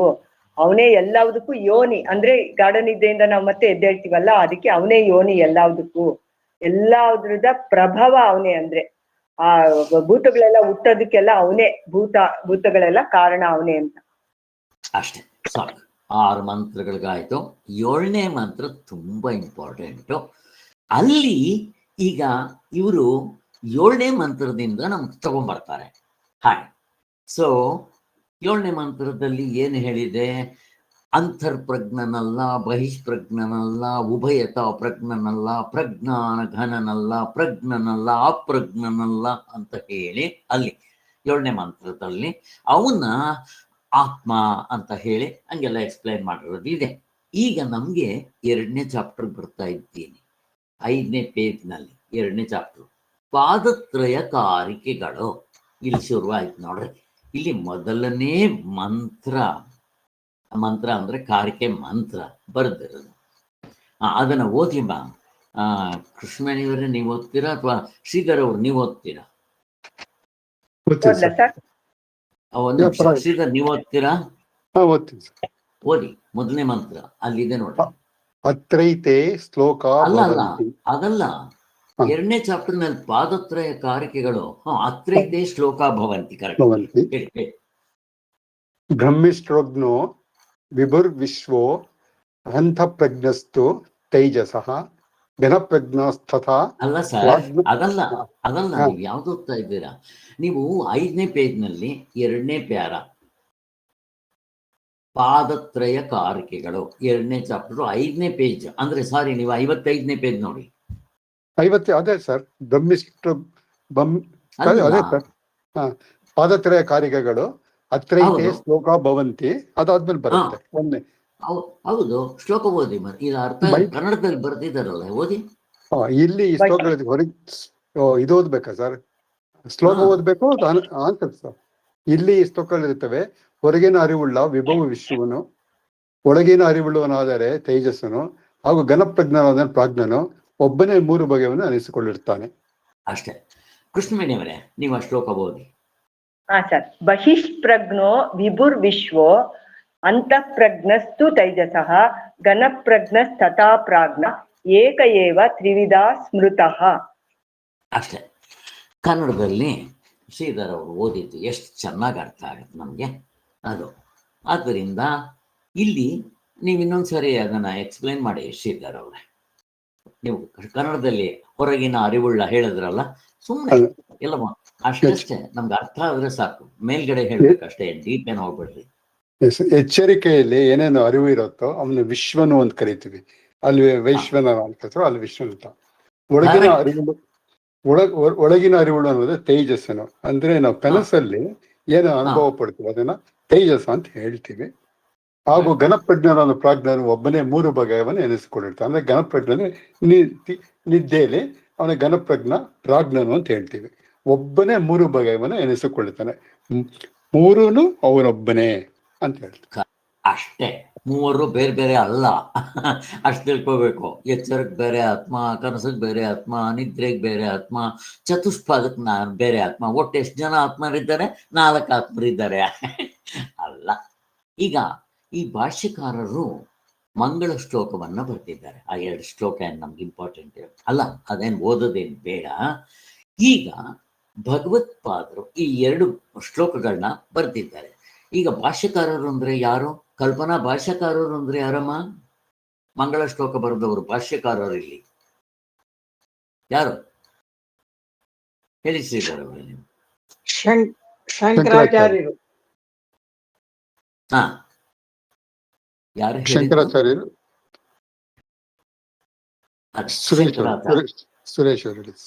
ಸುರೇಶ್ ಅವರು ಶಂಕರಾಚಾರ್ಯರು ಹೇಳಿದ್ದು ಕರೆಕ್ಟ್. ಶಂಕರಾಚಾರ್ಯರು ಹೇಳಿದ್ರು, ಭಾಷ್ಯಕಾರರು. ಸೊ ಅವರು 2 ಶ್ಲೋಕ ಬರ್ತಿದ್ದಾರೆ. ಯಾಕೆ ಅಂತ ಪ್ರಶ್ನೆ. 2 ಪ್ರಾರ್ಥನಾ ಶ್ಲೋಕಗಳನ್ನು ಬರ್ತಿದ್ದಾರೆ ಅವರು. ಯಾಕೆ ಶ್ರೀಧರ್ ಅವರು ಹೇಳಿ. ಕೃಷ್ಣವೇಣಿ ಅವರೇ ಹೇಳಿ. ಇದು ಒಂದು ಉಪನಿಷತ್ತು ತಗೊಂಡಿದೀವಿ, ಒಂದು ಕಾರಿಕೆಗಳಿಗೆ ತಗೊಂಡಿದೀವಿ ಅಂತ ಹೇಳ್ತಾ ಇದ್ದಾರೆ ಸರ್. ಈ 2 ಮಂಗಳ ಶ್ಲೋಕಗಳು ಅಷ್ಟೇ ಬೇಕಾದಷ್ಟು ಆಯ್ತು. ಈಗ ಅದರ ಅರ್ಥವನ್ನ ಯಾರಾದರೂ ಹೇಳ್ತೀರಾ? ಯಾರು ಹೇಳ್ತೀರಾ? ಶ್ರೀಧರ್, ನೀವು ಹೇಳ್ತೀರಾ ಅದರ ಅರ್ಥನ? ಮುಂದೆಗಡೆ ಒಂದು ನೆಕ್ಸ್ಟ್ ಪ್ಯಾರಾದಲ್ಲಿ ಇದೆ, ಈ ಶ್ಲೋಕದ ಅಭಿಪ್ರಾಯ ಹೀಗಿದೆ ಅಂತ ಹೇಳಿದ್ದಾರೆ. ನೀವು ಅದನ್ನ ಓದಿದ್ದೀರಿ ಯಾರಾದರೂ? ಓದಿದ್ದೀನಿ ಸರ್, ಬಟ್ ಹೇಳಕ್ ಬರ್ತಾ ಇಲ್ಲ. ಬರ್ತಾ ಇಲ್ಲ ಹೇಳ್ತೀನಿ ಅಶ್ವಿನಿ ಅವರೇ? ಇರ್ಲಿ. ಓದ್ದೆ. ಹೌದು. ಇವನೇ ಮೂರರಲ್ಲೂ ಒಬ್ಬನೇ ಇದ್ದಾನೆ ಅಂತ ಹೇಳಿದ್ರಲ್ಲ ಸರ್, ಅವನು ಎಚ್ಚರದಲ್ಲಿ ಬಗೆ ಬಗೆಯ ಸ್ಥೂಲ ವಿಷಯಗಳು, ಅಂದ್ರೆ ನಾವು ವಿಷಯಗಳನ್ನೆಲ್ಲ ಸ್ಥೂಲವಾಗಿ ತಾನೇ ಅನುಭವಿಸೋದು, ಅದಕ್ಕೆ ಅದನ್ನ ಹೇಳಿದ್ದಾರೆ. ಆಮೇಲೆ ಕನಸಿನಲ್ಲಿ ಮನಸ್ಸಿನಿಂದನೇ ಎಲ್ಲ ಹರಡ್ಕೊಂಡಿರ್ತೈತೆ, ಆ ಸೂಕ್ಷ್ಮ ವಿಷಯಗಳಾಗಿರುತ್ತೆ. ಇಲ್ಲಿ ಸ್ಥೂಲ, ಅಲ್ಲಿ ಸೂಕ್ಷ್ಮ. ಮತ್ತೆ ಅದನ್ನೇ ತನ್ನ ಜ್ಯೋತಿಯಿಂದ ಅನುಭವಿಸ್ತಾನೆ. ಎರಡರಲ್ಲೂ ಒಂದೇ, ಆತ್ಮಸ್ವರೂಪ ಒಂದೇ ಅಂತ ತೋರಿಸಿದ್ದಾರೆ. ಮತ್ತೆ ಅದನ್ನೆಲ್ಲ ತನ್ನ ಸ್ವರೂಪದಲ್ಲೇ ಅಡಗಿಸ್ಕೊಳ್ತಾನಲ್ಲ, ಅವಾಗ ಅವ್ನಿಗೆ ಯಾವುದೇ ಗುಣ ಇಲ್ಲ, ಏನು ಇಲ್ಲ, ವಿಶೇಷ ಇಲ್ಲ, ಯಾವುದು ಇಲ್ಲ. ಆ ತುರಿಯ ಇದ್ದಾನಲ್ಲ ಅವನು, ಅಂದ್ರೆ ಈ ಮೂರಲ್ಲೂ ಅವನೇ ಇರೋದು ಅಂತ ತೋರಿಸಿ ಅವನು ನಮ್ಮನ್ನು ಕಾಪಾಡಲಿ ಅಂತ ಅದಕ್ಕೆ ಮಂಗಳ ಶ್ಲೋಕಕ್ಕೆ ಅರ್ಥ. ಅಷ್ಟೇ, ಇನ್ನೇನಿಲ್ಲ. ಎಚ್ಚರವನ್ನ ಸ್ಥೂಲ ವಿಷಯ ಅಂತ ಕರೆದ್ರು, ಕನಸನ್ನ ಸೂಕ್ಷ್ಮ ವಿಷಯದಲ್ಲಿ ಅಂತ ಕರೆದ್ರು, ಅದಕ್ಕೆ ಜ್ಯೋತಿ ಅಂತ ಕರೆದ್ರು, ಅದಕ್ಕೆ ವೈಶ್ವಾನರ ಅಂತ ಕರೆದ್ರು, ಗೌಡಪಾದರು ಅದಕ್ಕೆ ವಿಶ್ವ ಅಂತ ಕರೆದ್ರು. ಅಷ್ಟೇಪ್ಪ. ಮತ್ತೆ ಗಾಢನಿದ್ರೆಯಲ್ಲಿ ದೃಶ್ಯ ಪ್ರಪಂಚ ಇಲ್ಲ, ಯಾವ ದ್ವೈತವೂ ಇಲ್ಲ. ಎಲ್ಲ ಗುಣ ಸಮೂಹಗಳನ್ನ, ಗುಣಗಳನ್ನ, ಧರ್ಮಗಳನ್ನ ಎಲ್ಲ ಅದರಲ್ಲಿ ಅಲ್ಲೆಲ್ಲ ಅದರಲ್ಲಿ ಮುಳುಗೋಗ್ಬಿಡುತ್ತೆ, ಅದರಲ್ಲೆಲ್ಲ ಕರ್ಗೋಗ್ಬಿಡುತ್ತೆ, ಏನೂ ಇರೋದಿಲ್ಲ. ಅದನ್ನ ಅಷ್ಟೇ ಅವನು ಕರೆದು ನಿದ್ದೆ ಅಂತ ಕರೆದ್ರು. ಅಷ್ಟೇ. ಕೊನೆಗೆ ಈ ಈ ಮೂರು ಅವಸ್ಥೆಗಳನ್ನಲ್ಲೂ ಅದೇನಿರುತ್ತೋ ಉಪಾಧಿಗಳನ್ನ ತೆಗೆದುಹಾಕಿ ನಾಲ್ಕನೇ ತುರ್ಯ ಅವನ ಆತ್ಮ ಅಂತ ನಾವು ಕರೆದ್ವಿ. ಎಲ್ಲತ್ರಲ್ಲೂ ಆತ್ಮನೇ ಇದ್ದಾನೆ. ಹಾಗೆ ಸೊ ಅವನು ನಮ್ಮನ್ನು ಕಾಪಾಡಲಿ. ಎಷ್ಟು ಚೆನ್ನಾಗಿದೆ ನೋಡ್ರಿ. ಇಲ್ಲ, ನಾವು ಇನ್ನು ಸಿಂಪಲ್ ಆಗಿ ಹೇಳಬೇಕು ಅಂತಂದ್ರೆ, ನಾನು ಕೆಲವು ಕಡೆ ಹೇಳುವಾಗಿ ನಾನು ಹೇಳ್ತಾ ಇರ್ತೀನಿ, ನಮಗೆ ಗಾಢನಿದ್ರೆಯಲ್ಲಿರೋ ನಮ್ಮ ನಿಜವಾದ ಸ್ವರೂಪ, ಹೇ ಭಗವಂತ ನೀನು ಎಲ್ರನ್ನೂ ಕಾಪಾಡಪ್ಪ, ಮುಗಿದೋಯ್ತು. ಎಲ್ರಿಗೂ ಗಾಢನಿದ್ರೆ ಅನುಭವ ಗೊತ್ತಿರುತ್ತೆ, ಆತ್ಮನ್ ಗುರ್ಸಿರೋರು ಗೊತ್ತಿರುತ್ತೆ, ಇಲ್ದಿದ್ರೆ ಗೊತ್ತಿರೋದಿಲ್ಲ. ಹಾಗೆ ಇರ್ಲಿ ಬಿಡಿ. ನಾವು ಆಮೇಲೆ ನಾನು ಅವಸ್ಥಾತರ ವಿಚಾರ ಹೇಳಿದಾಗ ಈ ಥರ ಹೇಳಿಬಿಟ್ಟು ಅವ್ರಿಗೆ ಹೇಳಿದಾಗ ಅವ್ರು ಫಸ್ಟ್ ಅರ್ಥ ಆಗಿರಲ್ಲ, ಎಲ್ಲ ಬಿಡಿಸಾದ್ಮೇಲೆ ಆಮೇಲೆ ಅವರು ಹೇಳ್ತಾರೆ, ಸರ್ ನೀವು ಮೊದಲು ಹೇಳಿದ್ದಿರೋ ನಮ್ಗೆ ಅರ್ಥ ಆಗಿರಿ, ಈಗ ಕ್ಲೀನಾಗಿ ಅರ್ಥ ಆಯಿತು ಅಂತಾರೆ. ಅಷ್ಟೇ, ಮುಗಿದು ಹೋಯ್ತು. ಇಷ್ಟು. ಸೊ ಈಗ ನೆಕ್ಸ್ಟ್ ಪ್ಯಾರಾದಲ್ಲಿ ಅವರು ಕ್ಲೀನಾಗಿ ಬರೆದಿದ್ದಾರೆ. 3ನೇ ಮಂತ್ರ ಯಾವುದಕ್ಕೆ, 4ನೇ ಮಂತ್ರ, 3ನೇ ಮಂತ್ರ ಎಚ್ಚರಕ್ಕೆ, 4ನೇ ಮಂತ್ರ ತೈಜಸ್ಸನಿಗೆ, 5ನೇ ಮಂತ್ರ ನಿದ್ರೆಗೆ, 5, 6 2 ನಿದ್ರೆಗೆ ಉಪಯೋಗಿಸಿದ್ದಾರೆ ಅಂತ. ಈಗ ಇಲ್ಲಿ ನಾವು ಬರೋಣ. ಎಷ್ಟನೇ ಪ್ಯಾರ? 56ನೇ ಪೇಜ್ನಲ್ಲಿ 1, 2, 3 ಇಲ್ಲಿ ನಾನು ಓದ್ಬೇಕಾಗತ್ತಾ? ಪ್ರಶ್ನೆನೇ ಕೇಳಲ್ಲ. ಈ ವಿಶ್ವಾದಿ ರೂಪದಿಂದ, ವಿಶ್ವ ಅಂದ್ರೆ ಇಲ್ಲಿ ಅವರು ಕಾರಿಕೆನಲ್ಲಿ ವಿಶ್ವ ಅಂತ ಕರೆದಿದ್ದಾರೆ. ವಿಶ್ವ, ತೈಜಸ, ಪ್ರಾಜ್ಞ ಇವರು ಮೂವರು ಬೇರೆ ಬೇರೆನಾ, ಒಬ್ಬನೇ ಆತ್ಮನ? ಪ್ರಶ್ನೆ. ಕಲ್ಪನಾ ಏನಮ್ಮ ಹೇಳಿಸಿದಾರೆ ಅವರೇ? ಇಲ್ಲ, ಒಂದೇ ಸರ್, ಒಬ್ಬನೇ. ಅಷ್ಟೇ ಅಷ್ಟೇ, ಬೇರೆ ಇಲ್ಲ. ಇಷ್ಟೇ ತಿಳ್ಕೊಬೇಕಾಗಿರೋದು. ಆದ್ರಿಂದ ಅಲ್ಲಿ ಸಂಸ್ಕೃತ್ನಲ್ಲಿ ಒಂದು ವರ್ಡ್ ಉಪಯೋಗಿಸ್ತಾರೆ, ತ್ರಿದಾಸ್ಥಿತ ಅಂತ. ಅಥವಾ ಇನ್ನೇನು ಹೇಳ್ತಾರೆ ಅದಕ್ಕೆ? ಯಾರಾದರೂ ಶ್ರೀಧರು ನೀವು ಹೇಳ್ತಿರೋದು? ತ್ರಿದಾಸ್ಥಿತ ಅಂದ್ರೆ ಏನು, ತ್ರಿದಾ ಮತಃ ಅಂದ್ರೆ ಏನು? 2 ಸಂಸ್ಕೃತ ವರ್ಡ್ಗಳೇ. ನಮ್ಮ ಕನ್ನಡದ ಸ್ವಾಮಿಗಳು ಬರೆದಿರ್ತಾರೆ, ನಾವು ಅದನ್ನು ಹೇಳ್ಬಿಟ್ರೆ ಸಾಕಷ್ಟೆ. ಯಾರಾದರೂ ಹೇಳ್ತೀರಾ? 3 ಬಗೆಯಾಗಿದ್ದಾನೆ, 3 ಬಗೆಯಾಗಿ ತೋರ್ತಾ ಇದ್ದಾನೆ. ಅಷ್ಟೇ. ಅದನ್ನು ಬೇರೆ ಬೇರೆ ರೀತಿಯಲ್ಲಿ ಹೇಳ್ತಾರೆ ಅಷ್ಟೇ. ತ್ರಿದಾಸ್ಥಿತ ಅಂದ್ರೆ 3 ಬಗೆಯಾಗಿ ಕಾಣ್ತಾ ಇದ್ದಾನೆ. ಎಚ್ಚರದಲ್ಲಿ ಬಾಹ್ಯ ಪ್ರಜ್ಞೆಯಾಗಿ, ಕನಸಿನಲ್ಲಿ ಅಂತರ್ಪ್ರಜ್ಞನಾಗಿ, ಗಾಢನಿದ್ರೆಯಲ್ಲಿ ಪ್ರಜ್ಞಾನ ಘನನಾಗಿ. ಅಷ್ಟೇ, 3 ಬಗೆ. 3 ಆತ್ಮರಿಲ್ಲ, ಒಬ್ಬನೇ 3 ತೋರ್ತಾ ಇದ್ದಾನೆ ಅಂತ.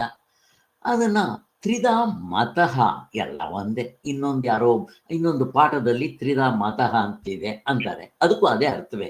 ಪರಮಾರ್ಥ ದೃಷ್ಟಿಯಿಂದ ಒಬ್ಬನಾಗಿದ್ದರೂ ಮೂಢರು 3 ಬೇರೆ ಬೇರೆ ಅಂತ ತಿಳ್ಕೊತಾರೆ. ಅಷ್ಟೇ, ಮುಗಿದೋಯ್ತು. ಆ ಪ್ಯಾರದಲ್ಲಿ ನಮ್ಗೆ ಸ್ಪಷ್ಟವಾಗಿ ಅರ್ಥ ಆಯ್ತು.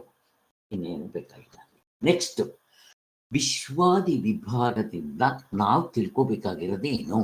ಈಗ ಇಲ್ಲಿ ಇಂಪಾರ್ಟೆಂಟ್ ಬರ್ದಿದ್ದಾರೆ, ನಮ್ಗೆ ಅಲ್ಲಿ ಎಲ್ಲ ತಿಳಿಸಿದ್ದಾರೆ. ಪರಮಾರ್ಥ ಚಿಂತಾಮಣಿ ಒಂದು ಚೆನ್ನಾಗಿ ತಿಳ್ಕೊಂಡ್ಬಿಟ್ರೆ ಇದರಲ್ಲಿ ಎಲ್ಲ ಕಡೆನೂ ಅದೇ ಬರ್ತಾ ಇರುತ್ತೆ.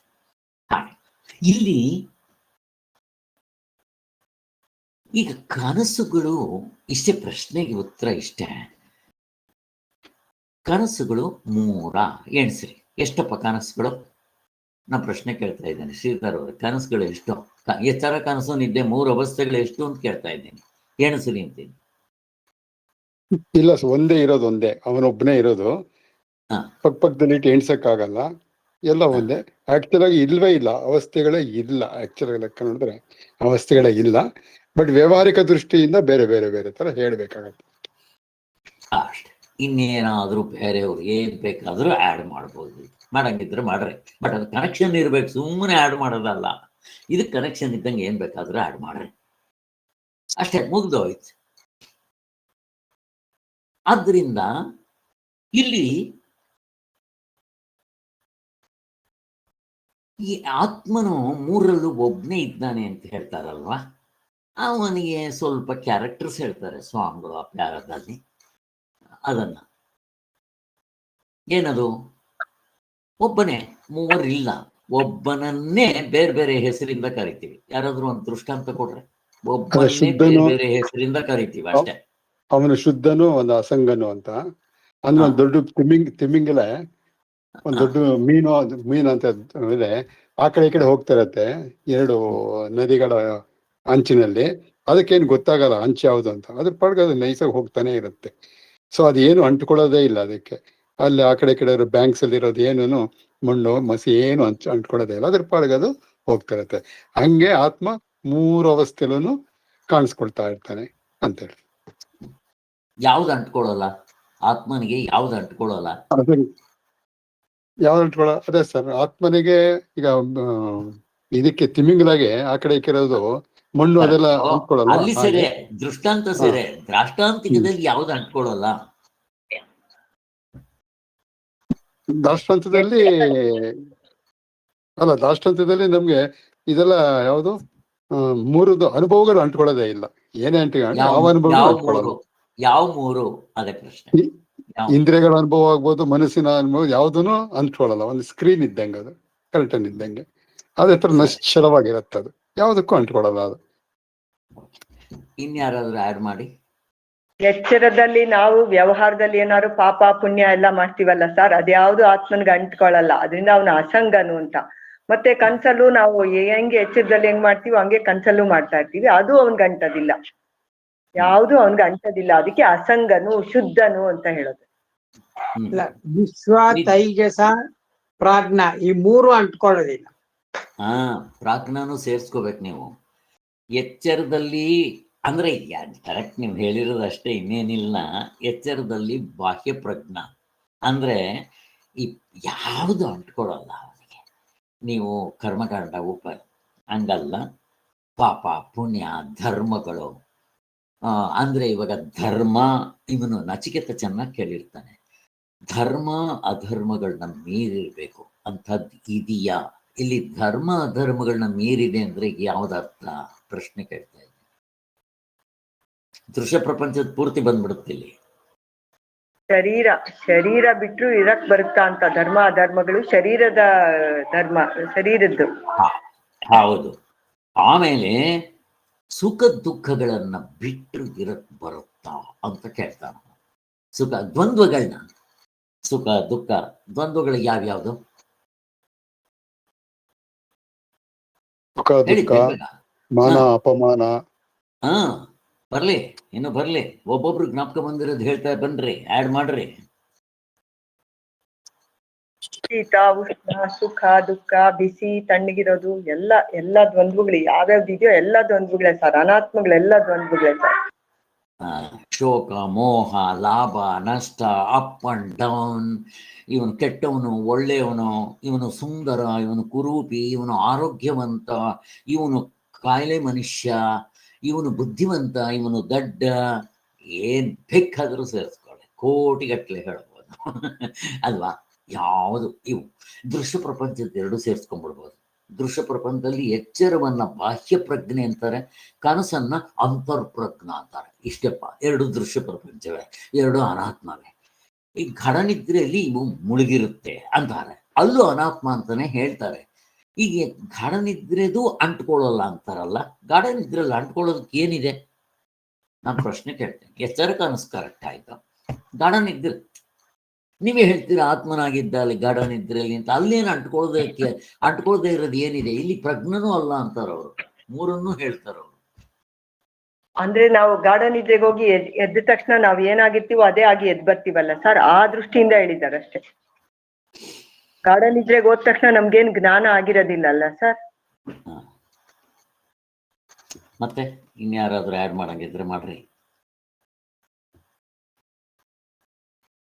ಅದು ಗೌಣವಾಗಿ ಆನ್ಸರ್ ಕೊಟ್ಟಂಗಾಯ್ತು. ಇಲ್ಲಿ ಶಾಸ್ತ್ರ ಪ್ರಕಾರ ಬೇಕು. ಈಗ ಹೇಗೆ ಬಾಹ್ಯ ಪ್ರಜ್ಞ ಹೇಳಿದ್ರು, ಅಂತರ್ಪ್ರಜ್ಞ ಹೇಳಿದ್ರು, ಗಾಢನಿದ್ರೆ ಯಾವ್ದು ಅಂಟ್ಕೊಳ್ಳೋಲ್ಲ ಆತ್ಮನಿಗೆ. ಬೀಜ ರೂಪದಲ್ಲಿ ಇರುತ್ತೆ ಅಲ್ಲಿ ಅಂತ ಇಟ್ಕೊಳ್ರಿ. ಬೀಜ ರೂಪ, ಈ ಬೀಜ ರೂಪ ಅನ್ನೋದು ನಿಜವಾಗ್ಲೂ ಶಾಸ್ತ್ರ ತಂದಾಕಿರೋದಿಲ್ಲ, ಅಧ್ಯಾರೋಪ. ನೀವೇ ಅನುಭವದಿಂದ ನೋಡ್ಕೊಳ್ರಿ. ನಾನು ಮಲಗಿದಾಗ ಇವೆಲ್ಲವೂ ಬಂದು, ಯಾವುದು ದೃಶ್ಯ ಪ್ರಪಂಚದ್ದು, ಎಚ್ಚರದ್ದು, ಬಾಹ್ಯ ಪ್ರಜ್ಞದ್ದು, ಕನಸಿಂದು ಅಂತರ್ಪ್ರಜ್ಞದ್ದು ಎರಡೂ ಬಂದು ಗಾಢನಿದ್ರೆಯಲ್ಲಿ ಒಳಗಡೆ ಬಂದು ಸೇರ್ಕೊಳ್ಳುತ್ತಾ ಅನುಭವ ಇದೆಯಾ? ಇಲ್ಲ ಸರ್. ಮತ್ತೆ ಅದಕ್ಕೆ ನಾನು ದೃಷ್ಟಾಂತ ಕೊಡ್ತಾ ಇದ್ದೆ, ಯಾವಾಗ ಜ್ಞಾಪಕ ಇದೆಯಾ? ಚೆನ್ನಾಗಿ ಹುತ್ತದಲ್ಲಿ ಹಾವು ಹೋಗಿ ಸೇರ್ಕೊಂಡಂಗೆ.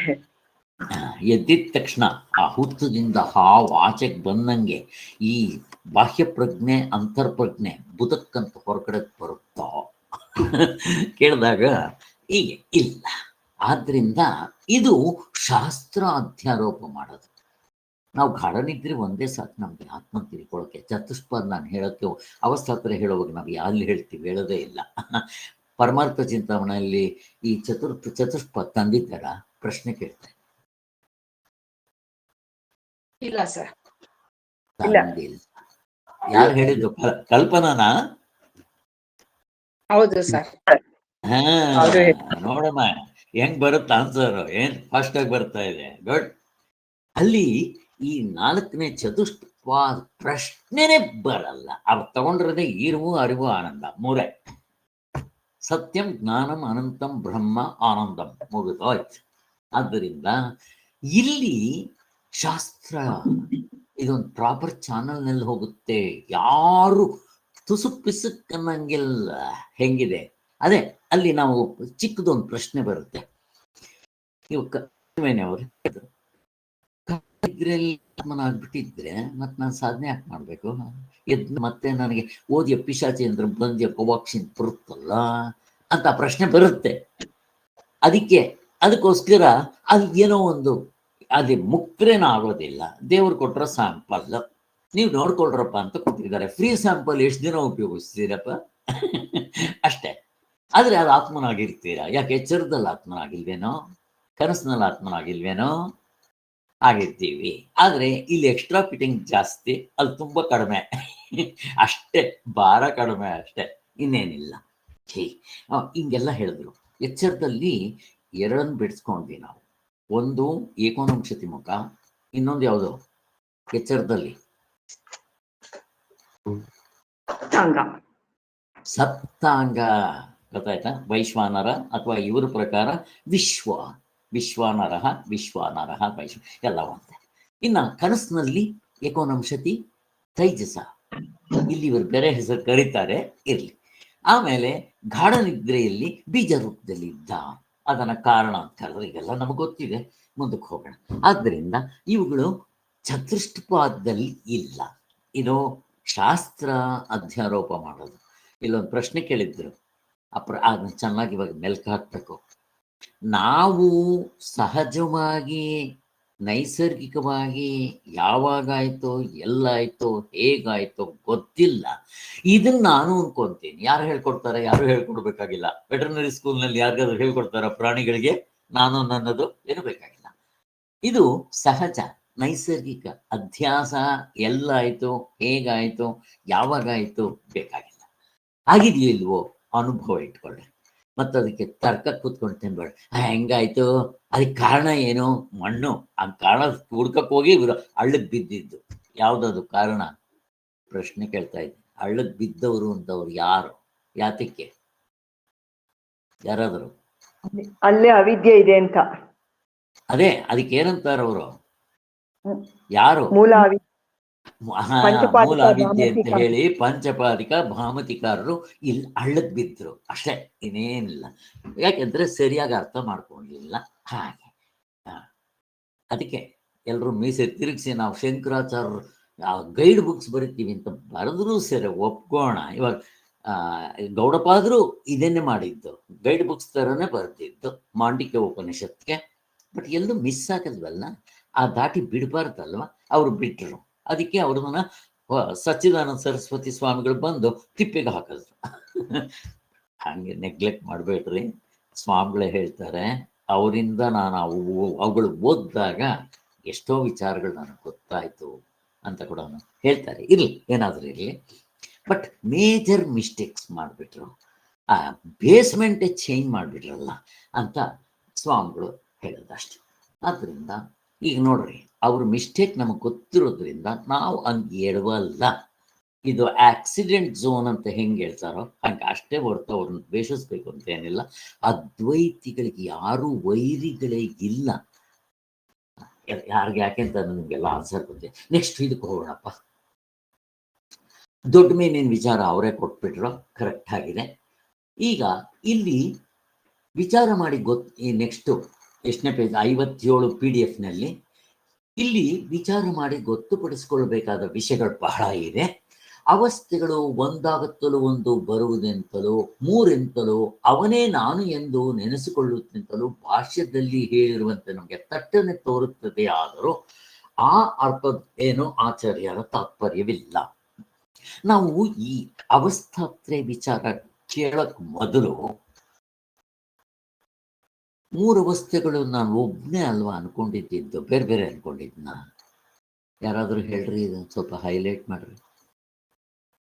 ಈಗ ನಾನು ಅವಸ್ಥಾತ್ರಯ ವಿಚಾರ ಕೇಳಿಲ್ಲಪ್ಪ. ನಾನೇ ನಿದ್ರೆ ಮಾಡಿದೆ, ನಾನೇ ಏನಮ್ಮ ಕಲ್ಪನಾ? ಬೇರೆ ಬೇರೆ ಅನ್ಕೊಂಡಿರ್ತೀವಿ ಸರ್, ನಾವೇ ಅನ್ಕೊಳಕ್ಕಾಗಲ್ಲ. ಬೇರೆ ಬೇರೆ ಅನ್ಕೊಂಡಿರ್ತೀರಾ? ಅಲ್ಲ, ಕನ್ಸಲ್ಲಿ ಕನ್ಸು ನನಗ್ ಬಂದಿರೋದು ಅನ್ಕೋತೀವಿ ಅಷ್ಟೇ.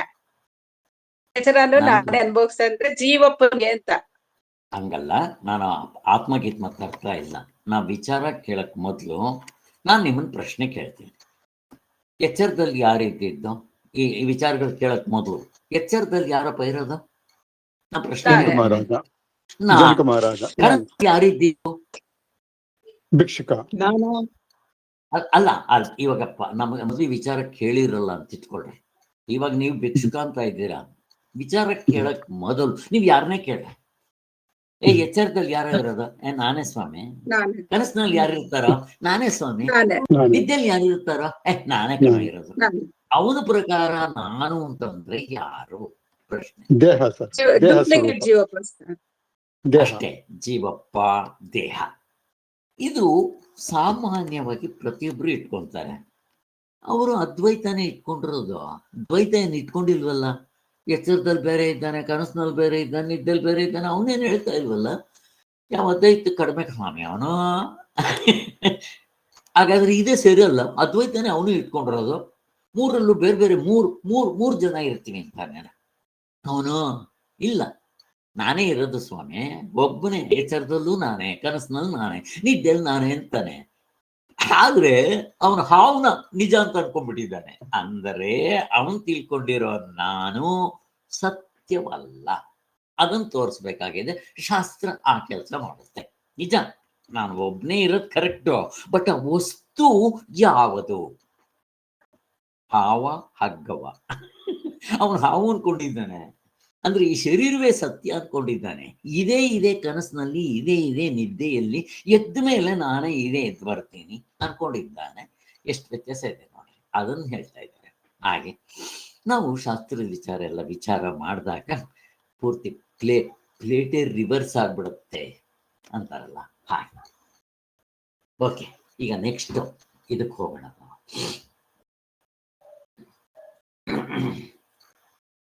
ಇಲ್ಲಿ ಇಲ್ಲಿ ಪ್ರಶ್ನೆ ಆ ಪ್ಯಾರ ಪೂರ್ತಿ ನಮ್ಗೆ ಆನ್ಸರ್ ಗೊತ್ತಿದೆ, ನಾನು ಸ್ವಲ್ಪ ಓಡಿಸ್ಕೊಂಡು ಹೋಗ್ಬೋದು.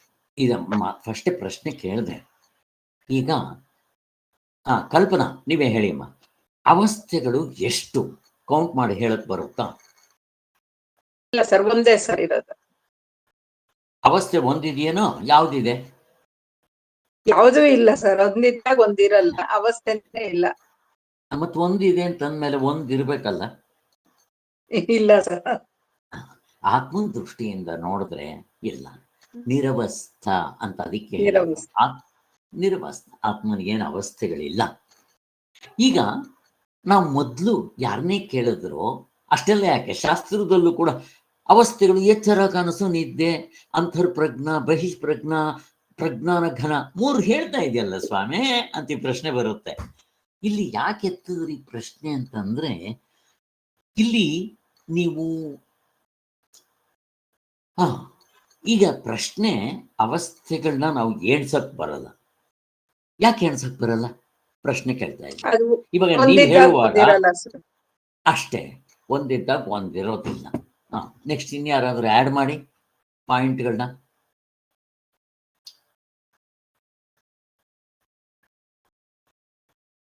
ಒಂದು ಸರಿ. ಪಕ್ಕದಲ್ಲಿ ಒಂದು ಇಟ್ಕೊಂಡು ಮೆಜರ್ ಮಾಡಕ್ಕಾಗಲ್ಲ, ಒಂದು ಪಕ್ಕದಲ್ಲಿ ಒಂದು ಇಟ್ಕೊಂಡು ಮೆಜರ್ ಮಾಡಕ್ಕಾಗಲ್ಲ. ಹೌದು, ನಾನು 3 ಅಂತ ಏನಿಸ್ಬೇಕಾದ್ರೆ ಏನಿರ್ಬೇಕು? 3 ಇರ್ಬೇಕು. ಅದಕ್ಕೆ ಏನ್ ಆಧಾರ ಇರ್ಬೇಕು? 3 ಇರ್ಬೇಕು ಸರ್. ಸರ್ ದೇಶ ಕಾಲ, ದೇಶ ಕಾಲ ಎಲ್ಲ ಇರ್ಬೇಕು.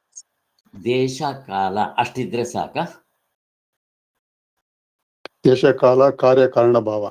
ಕಾರ್ಯಕಾರಣ ಭಾವ ಇರಬೇಕು. ದೃಶ್ಯ ಪ್ರಪಂಚ ಅಂದ್ರೆ 3 ಬಂದ್ಬಿಡ್ಬೇಕು. ದೇಶ ಕಾಲ ಕಾರ್ಯಕಾರಣ ಭಾವ ಅಷ್ಟಿದ್ರೆ ಸಾಲದು. ಇನ್ನೇನಿರ್ಬೇಕು ವ್ಯವಹಾರ ಮಾಡೋದಕ್ಕೆ? ಅವಸ್ಥೆಗಳು. ಅಲ್ಲ, ಅವಸ್ಥೆ ಸರಿ. ಇವಾಗ ಒಂದೇ ಅವಸ್ಥೆಯಲ್ಲಿ ನಾನು ಕೇಳ್ತಾ ಇದ್ದೀನಿ, ದೇಶ ಕಾಲ ಕಾರ್ಯಕಾರಣ ಭಾವ 3 ಇದ್ರೆ ನೀವು ವ್ಯವಹಾರ ಮಾಡ್ತೀರಾ? ಇನ್ನೇನು ಬೇಡವಾ? ತ್ರಿಪುಟಿ ಇರ್ಬೇಕು ಸರ್. ಅದು ತ್ರಿಪುಟಿ ಏನೇನಿರ್ಬೇಕು? ಯಾರಾದ್ರೂ ಹೇಳಿ, ಆಡ್ ಮಾಡ್ತಾ ಬನ್ನಿ. ಆಧ್ಯಾತ್ಮಿಕ, ಆದಿ ದೈವಿಕ, ಆದಿ ಭೌತಿಕ, ಅರ್ಧ ಡಿಸೈನ್ ಎಲ್ಲ ಇರ್ಬೇಕು ಸರ್. ಅದನ್ನ ಹೇಳ್ರಿ. ಈಗ ಆಧ್ಯಾತ್ಮಿಕ ನಾನೇ ಇಲ್ದಿದ್ರೆ ವ್ಯವಹಾರ ಏನ್ ಮಾಡ್ತೀರಾ? ಕಾಲ ಇದೆ, ದೇಶ ಇದೆ, ಕಾರ್ಯಕಾರಣ ಭಾವ ಇದೆ. ನಾನಿಲ್ಲಪ್ಪ, ಹೆಂಗ್ ಮಾಡ್ತೀರಾ ವ್ಯವಹಾರ? ಆಯ್ತು, ನಾನಿದ್ದೀನಿ, ದೇಶ ಇದೆ, ಕಾಲ ಇದೆ, ಕಾರ್ಯಕಾರಣ ಭಾವ ಇದೆ, ಆದಿ ಭೌತಿಕ ಯಾರು ಇಲ್ಲ, 84 ಲಕ್ಷ ಜೀವರಾಶಿಗಳಿಲ್ಲ, ಹೆಂಡತಿ ಮಕ್ಕಳು, ಮನೆ ಮಠ, ಆಸ್ತಿ ಪಾಸ್ತಿ ಯಾವುದೇ ಇಲ್ಲ. ಮಾಡ್ರಿ ವ್ಯವಹಾರ ಮಾಡಿ. ಆಯ್ತು, ನಾನಿದ್ದೀನಿ, ಆದಿ ಭೌತಿಕ ಇದೆ, ಸೂರ್ಯ ಚಂದ್ರ ನಕ್ಷತ್ರಗಳು ಆಕಾಶ ಯಾವುದೇ ಇಲ್ಲ, ವ್ಯವಹಾರ ಮಾಡಲಿ. ಹೇಗಿದೆ ನೋಡ್ರಿ. ನೀವು ಮಿಸಕ್ಬೇಕಾದ್ರೆ ಒಂದು ಅರ್ಧ ಡಜನ್ ಇರಲೇಬೇಕು. ಆದ್ದರಿಂದ ಇಲ್ಲಿ ಇವು ಇಷ್ಟು ಬೇಕಾಗತ್ತೆ ಅಂತ ಆಯ್ತು. ನಮ್ಗೆ ಯಾತಿಗೆ ಬಂದ್ವಿ ಅಂತಂದ್ರೆ, ಇಂಪಾರ್ಟೆಂಟ್ ಇಲ್ಲಿ ನಮಗ್ ಬೇಕಾಗಿರೋದು ಯಾವ್ದಾದ್ರು 3 ಅಂತ ನಾನು ಎಣಿಸ್ಬೇಕಾದ್ರೆ ಅದೇ ತ್ರಿಪುಟಿ ಇರಬೇಕು. ಇವೆಲ್ಲ ಹೇಳಿದ್ರೆ ಅದೇ ಒಂದು ಎಕ್ಸಾಂಪಲ್ ಹೇಳ್ಬಿಡಪ್ಪ, ಮುಂದಕ್ಕೆ ಹೋಗ್ಬೇಡ, ಬೇಗ ಅರ್ಥ ಆಗುತ್ತೆ. ದೃಷ್ಟಾಂತ, ಈಗ ನಾನು 3 ಅಂತ ನಾನು ಎಣಿಸ್ಬೇಕಾದ್ರೆ ಒಂದು ದೃಷ್ಟಾಂತ ಕೊಟ್ಬಿಡ್ರಿ, ಚೆನ್ನಾಗಿ ಅರ್ಥ ಆಗ್ಬಿಡುತ್ತೆ. ಯಾವ್ದು? ಬೇಗ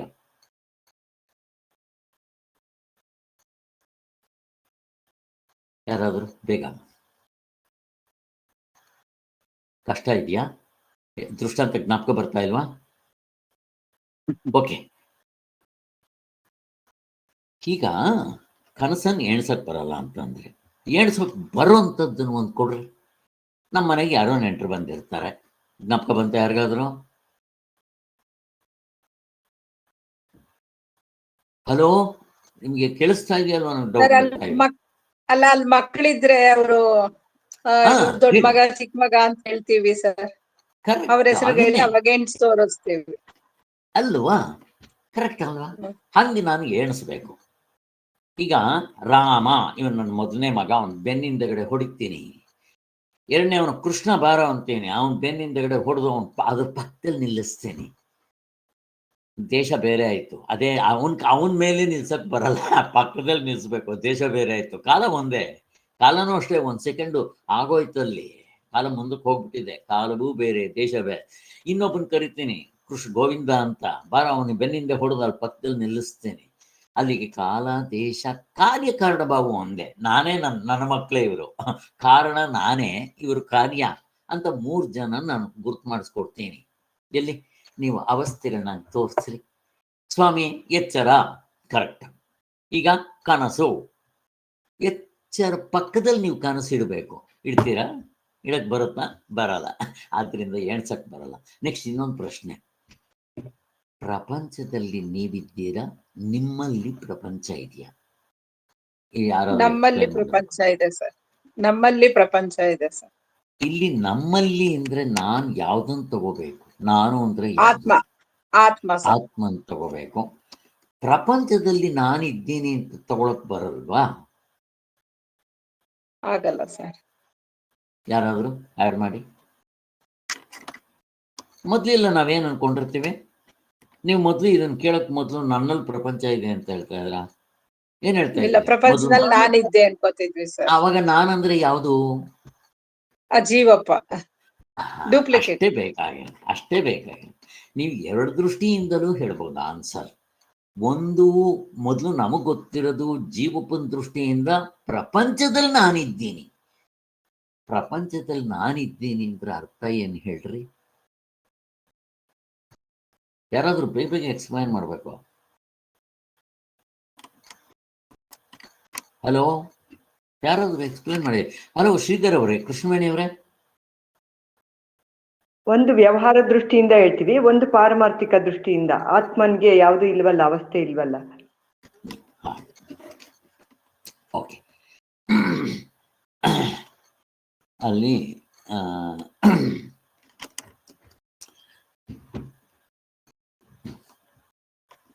ಸೊ ಅಲ್ಲಿಗೆ ಅವಸ್ಥೆಗಳನ್ನ ನಾವು ಎಣಿಸೋಕ್ಕಾಗೋದಿಲ್ಲ. ಮತ್ತೆ ಪ್ರಪಂಚದಲ್ಲಿ ನಾನಿದ್ದೇನೆ, ನನ್ನಲ್ಲಿ ಪ್ರಪಂಚ ಇದೆ ಅನ್ನೋದಕ್ಕೆ ತುಂಬಾ ಅಜಗಜಾಂತರ ವ್ಯತ್ಯಾಸ ಇದೆ. ಅವೆಲ್ಲ ನಮ್ಗೆ ಅರ್ಥ ಆಗೋಯ್ತು. ಇವು ಬಿಟ್ಬಿಡ್ರಿ. ಈಗ ಸ್ವಾಮಿಗಳು ಇಲ್ಲಿ ಎಕ್ಸ್ಪ್ಲೈನ್ ಮಾಡ್ತಾ ಬರ್ತಾರೆ. ಇಲ್ಲಿ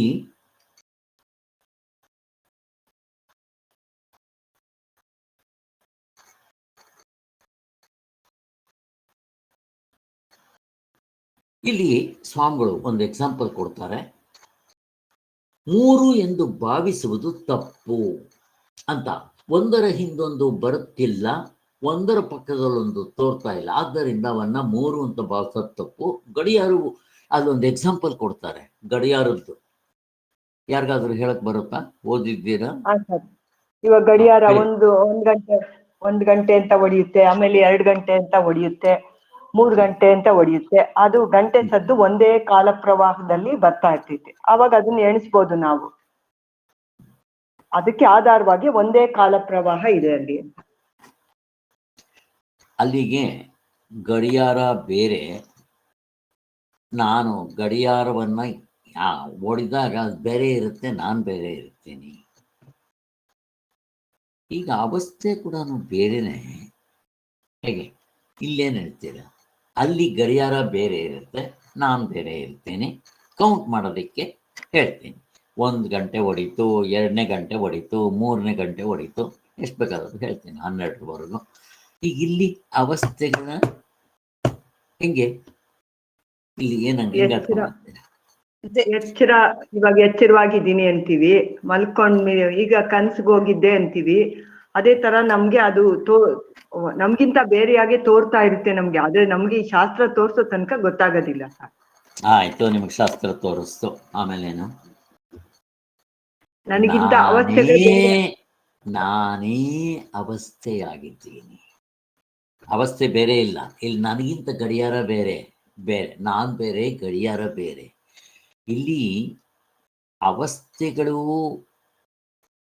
ಎಣ್ಸಕ್ಕೂ ಬರಲ್ಲ ಅಂದ್ರೆ ಅವು ಇಲ್ಲ ಅಂತ ಈಗ ತೋರ್ತಾ ಇದೆಯಲ್ಲ.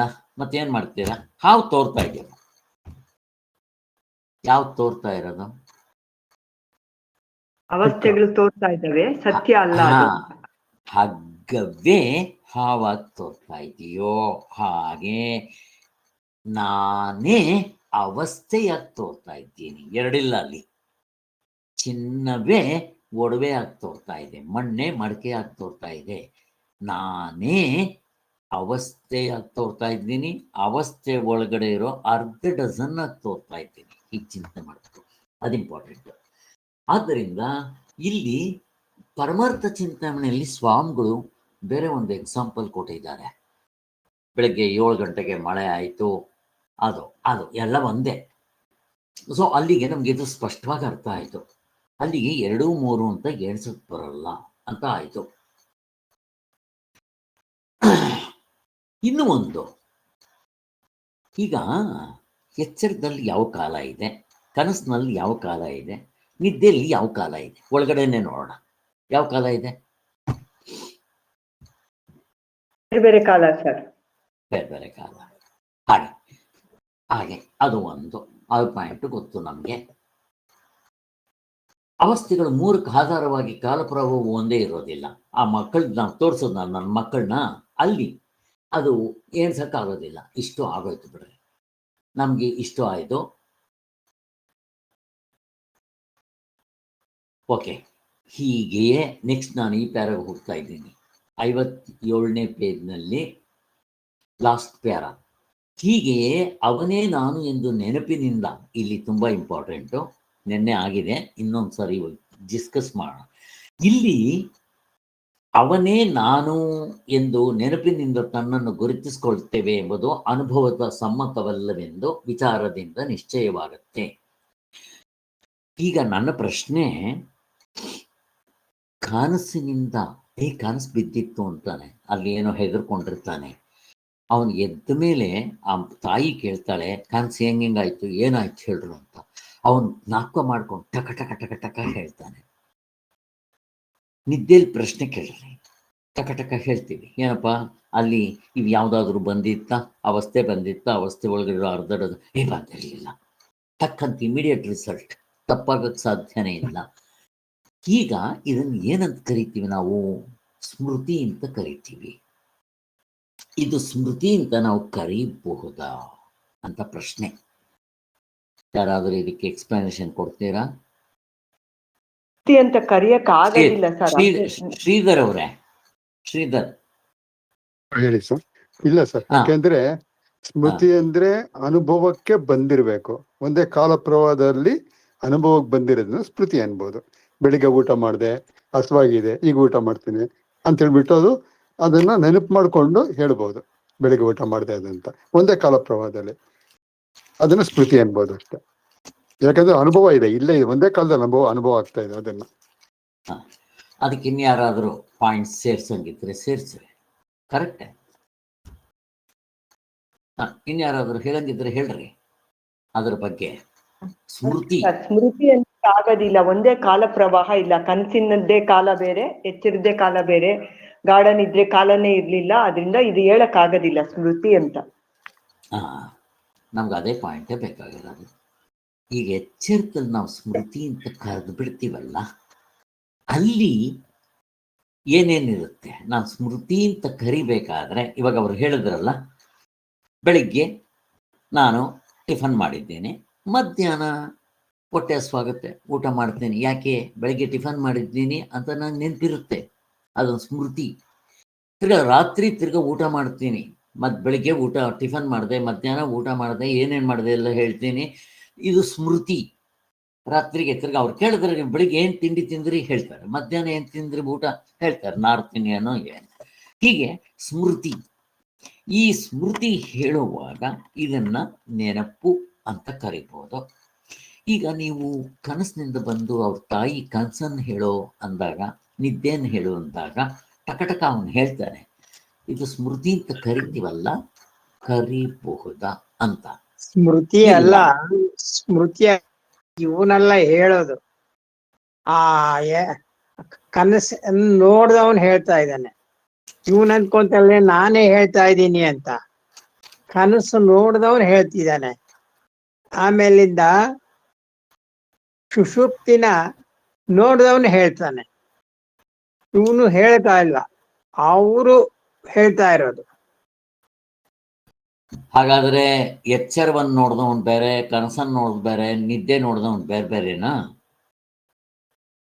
ಮೂರು ಒಬ್ನೇ ನೋಡ್ದವನು, ಒಬ್ಬನೇ. ಇಲ್ಲಿ ಆ ಒಬ್ಬನೇ ಮೂರು ಅಂದ್ರೆ ಒಬ್ಬನೇ ನೋಡಿದವನು.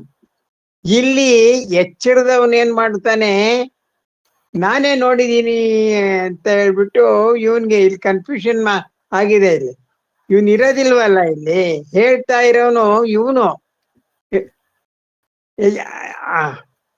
ಎಚ್ಚರದವನು ನೋಡಿಲ್ಲ, ಅವನು ಹೇಳ್ತಾ ಇಲ್ಲ, ನೋಡು ಇಲ್ಲ, ಅವನು ಗೊತ್ತೂ ಇಲ್ಲ. ಅಲ್ಲಿ ಹೇಳ್ತಾ ಇರೋನು ಕನಸು ನೋಡ್ದವನು ಹೇಳ್ತಾ ಇದ್ದಾನೆ ಅಷ್ಟೆ. ಓಕೆ. ಇವನು ಹಾ. ಬ್ಯಾಕ್ ಇದ್ದಂಗೆ. ಈಗ ರಾಜ್ಕುಮಾರ್ ಆಕ್ಟ್ ಮಾಡ್ತಾ ಇರ್ತಾನೆ, PB ಶ್ರೀನಿವಾಸ್ ಹಾಡ್ತಾ ಇರ್ತಾನೆ. ಎಲ್ಲ ಅಂದ್ಕೊಳ್ಳೋದು ರಾಜ್ಕುಮಾರ್ ಹಾಡ್ತಿದ್ದಾನೆ ಅಂತೇಳಿ, ಅಲ್ಲಿ ಪ್ಲೇಬ್ಯಾಕ್ ಸಿಂಗರ್. ಹಾಗೆ ಇಲ್ಲಿ ನಾವು ಅಂದ್ಕೊಳ್ಳೋದು ಇವನೇ ಹೇಳ್ತಾ ಇದ್ದಾನೆ ಅಂತ ಹೇಳ್ಬಿಟ್ಟು, ಅಲ್ಲಿ ಹೇಳೋದು ಆತ್ಮ. ಇವನು ಇಲ್ವೇ ಇಲ್ಲ ಬಿಡು, ಇವನು ಡೂಪ್ಲಿಕೇಟ್ ಇವನು. ಸೊ ಹಾಗಾಗಿ ಇವನ್ ಕೈಲಿ ಹೇಳಿಸ್ದಂಗೆ ಇರುತ್ತೆ ಅಷ್ಟೆ.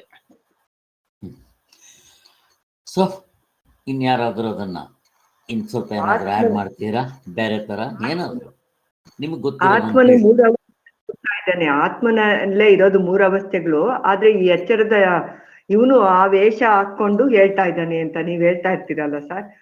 ಇವನಿಂದ ಸಾಲ ತಗೊಂಡ್ ಬಂದು ಅವನಲ್ಲಿ ಹೇಳ್ತಾ ಇದ್ದಾನೆ, ನಾನೇ ಕಂಡೆ, ನಾನೇ ನೋಡ್ದೆ, ನಾನೇ ಗಾಢ ನಿದ್ರೆಗೆ ಹೋಗಿದ್ದೆ ಅಂತ ಇವನು ಹೇಳ್ತಾ ಇದ್ದಾನೆ.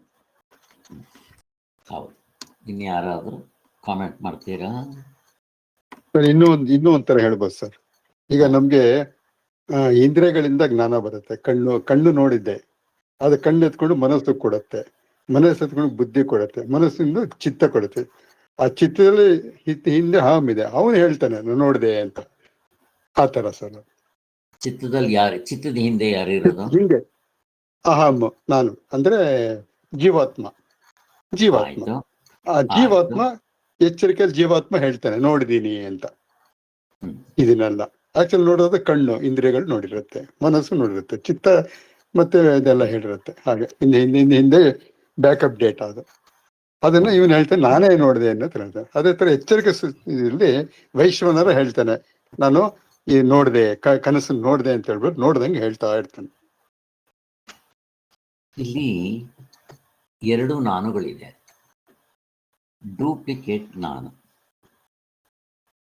ವ್ಯವಹಾರ ದೃಷ್ಟಿಯಿಂದಲೂ ಅವನ ಆತ್ಮನ ಅಥವಾ ಸಾರ್ವತ್ರಿಕ ಪೂರ್ಣ ಅನುಭವ ತಿಳ್ಕೊಳ್ಳೋಕ್ ಮೊದಲು ಕೂಡ ಎಚ್ಚರದಲ್ಲಿ ನಾನೇ ಇರೋದು, ಕನಸನ್ನಲ್ಲಿ ನಾನೇ ಇದ್ದಿದ್ದು. ಅದಕ್ಕೆ ಅವನ ಕನಸನ್ನು ಎಕ್ಸ್ಪ್ಲೈನ್ ಮಾಡಿದೆ ಅಂತ ಅನ್ಕೊಂಡ್ಬಿಟ್ಟಿರ್ತಾನೆ. ಅವನು ನಿದ್ದೆಯಲ್ಲೂ ನಾನೇ ಇದ್ದಿದ್ದು, ಡೂಪ್ಲಿಕೇಟ್ ಆಗಿ. ಆದ್ರಿಂದ ಇಲ್ಲೂ 3 ಒಬ್ಬನೇ ಅವನು ಹೇಳೋದು ಅಂತ ಅನ್ಕೊಂಡಿರ್ತಾನ ಅವನು. ಬಟ್ ಈಸ್ ಇಟ್ ಪಾಸಿಬಲ್ ಅಂತ ನಾವು ವಿಚಾರ ಮಾಡಬೇಕು. ಹಾಗಾದ್ರೆ ಇವನಿಗೆ ಆ ನೆನಪು ಹೇಗೆ ಬಂತು ಅಂತ, ಎಚ್ಚರದಲ್ಲಿ ನಾನೇ ಇದ್ದೆ, ಕನಸಿನಲ್ಲಿ ನಾನೇ ಇದ್ದೆ, ನಿದ್ದೆಯಲ್ಲಿ ನಾನೇ ಇದ್ದೀನಿ ಅಂತ. ಆದರೆ ಪಾರಮಾರ್ಥ ದೃಷ್ಟಿಯಿಂದ ನೋಡಿದಾಗ ಎಚ್ಚರದಲ್ಲಿರೋ ಜನಕ ಮಹಾರಾಜ ಪರಮಾರ್ಥ ದೃಷ್ಟಿ ಕನಸಿಗೆ ಬರೋದಿಲ್ಲ. ಎಚ್ಚರದಿಂದ ಒಂದು ಆಟಮ್ ತಗೊಂಡೋಗಕ್ಕೆ ಬರೋಲ್ಲ. ಕನಸಿನಿಂದ 25 ಲಕ್ಷ ಹೊಡೆದ್ರೆ ಒಂದು ಆಟಮ್ ಅದರಲ್ಲಿ ಅದರ ಧೂಳಿಲ್ಲಿ ತಗೊಂಬಂದು ಖರ್ಚು ಮಾಡೋಕ್ಕಾಗಲ್ಲ, ನಮಗೆ ಗೊತ್ತು. ಆದ್ದರಿಂದ ಗಾಢನಿದ್ರೆಯಲ್ಲಿ ನಾನಿದ್ದೆ, ಇಲ್ಲಿ ಪಾರಮಾರ್ಥ ದೃಷ್ಟಿಯಿಂದ ಆತ್ಮನಿದ್ದ. 3 ಅವಸ್ಥೆಗಳನ್ನ ಸಾಕ್ಷಿಯಾಗಿ ನೋಡ್ತಾ ಇರೋದು ಆತ್ಮನ. ಆದರೆ ಇವನ ಆತ್ಮನ ಗುರ್ಸಕ್ ಮೊದಲು ನಾನೇ ಇದ್ದೆ ಅಂತಾನೆ. ಆದರೆ ಈ ಮನುಷ್ಯ ಇವನೇ ಅಲ್ಲಿರಕ್ ಸಾಧ್ಯ ಇಲ್ಲ, ಇವರಿಬ್ಬರು ನಿದ್ದೆಯಲ್ಲಿರಕ್ ಸಾಧ್ಯ ಇಲ್ಲ. ಈಗಿಲ್ಲಿ ಎಚ್ಚರದಲ್ಲಿ ಅವನು ನೆನ್ಸ್ಕೊಂಡು ಹೇಳ್ತಾ ಇರ್ತಾನೆ. ಎಚ್ಚರ ಬಿಡ್ರಿ, ಎಚ್ಚರದಲ್ಲಿ ಇಂದ್ರಿಯ ಅನುಭವ ಶ್ರೀಧರ್ ಅವರು ಹೇಳಿದ್ರು, ಅದು ಬಿಡ್ರಿ. ಬಟ್ ಕನಸಿಂದು ಕೂಡ ಅವನು ನೆನ್ಸ್ಕೊಂಡು ಹೇಳ್ತಾನೆ. ಗಾಢ ನಿದ್ರೆ ಕೇಳ್ರಿ, ಟಕ ಟಕ ಟಕ ಹೇಳ್ತಾನೆ. ಕನಸಿಂದು ಇವತ್ತು ಈ ಕನಸು ಬಿತ್ತು, ನೆನ್ನೆ ಆ ಕನಸು ಬಿತ್ತು, ಟಕ ಟಕ ಟಕ ಟಕ ಹೇಳ್ತಾನೆ. ಅವನು ಈ ಆತ್ಮನ ವಿಚಾರ ಗೊತ್ತಿರೋಕ್ ಮೊದಲು ನಾನೇ ಕಂಡಿದ್ದು ನಾನೇ ಹೇಳ್ತೀನಿ ಅಂತ ಇದ್ದಾನೆ. ನಾವು ವಿಚಾರ ಮಾಡಿದಾಗ ಇವನಲ್ಲಿರಲ್ಲ ಅಂತ ಗೊತ್ತಾಗೋಯ್ತು. ಈಗ ಎಚ್ಚರದಲ್ಲಿ ಇವನು ಹೊರಪಡಿಸ್ತಾ ಇದ್ದಾನೆ, ಇದ್ದೇನಾ? ಈಗ ಇಲ್ಲಿ ಇದನ್ನ ಸ್ಮೃತಿ ಅಂತ ಕರಿಬಹುದಾ? ಫಸ್ಟ್ ಅದಕ್ಕಿಂತ ಮೊದಲು ನಾನು ಇನ್ನೊಂದು ಸ್ವಲ್ಪ ಕ್ಲಿಯರ್ ಆಗೋಣ. ಇಲ್ಲಿ ಎಚ್ಚರದಲ್ಲಿ ಏನಾಗ್ತಾ ಇದೆ? ಈಗ ಅವನು ಕಂಡಿಲ್ಲ, ಇಲ್ಲಿ ಹೇಳಬೇಕಾದ್ರೆ ಹೇಳೋವನ್ ಬೇರೆ, ಕಂಡವನ್ ಬೇರೆ. ಎಚ್ಚರದಲ್ಲಿ ಈ ತರ ಆಗ್ಬೇಕಾದ್ರೆ ಕಾರಣ ಏನು? ನಾನು ನಿಮ್ಮನ್ನು ಪ್ರಶ್ನೆ ಕೇಳ್ತೇನೆ. ಎಚ್ಚರದಲ್ಲಿ ಈ ತರ ಆಗ್ಬೇಕಾದ್ರೆ ಕಾರಣ ಏನು? ಯಾರಾದ್ರು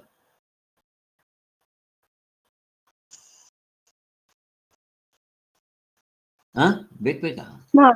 ಕಲಬೆರಕೆ ಆಗಿದೆ ಅದರಿಂದ. ಅಧ್ಯಾಸ ಅಧ್ಯಾಸ ಆಗಿದೆ. ನೋಡ್ರಿ ಹೆಂಗ್ ಕನೆಕ್ಷನ್ ಸಿಗುತ್ತೆ. ಕಲಬೆರಕೆ ಆಗಿದೆ. ಹೇಗಿದೆ?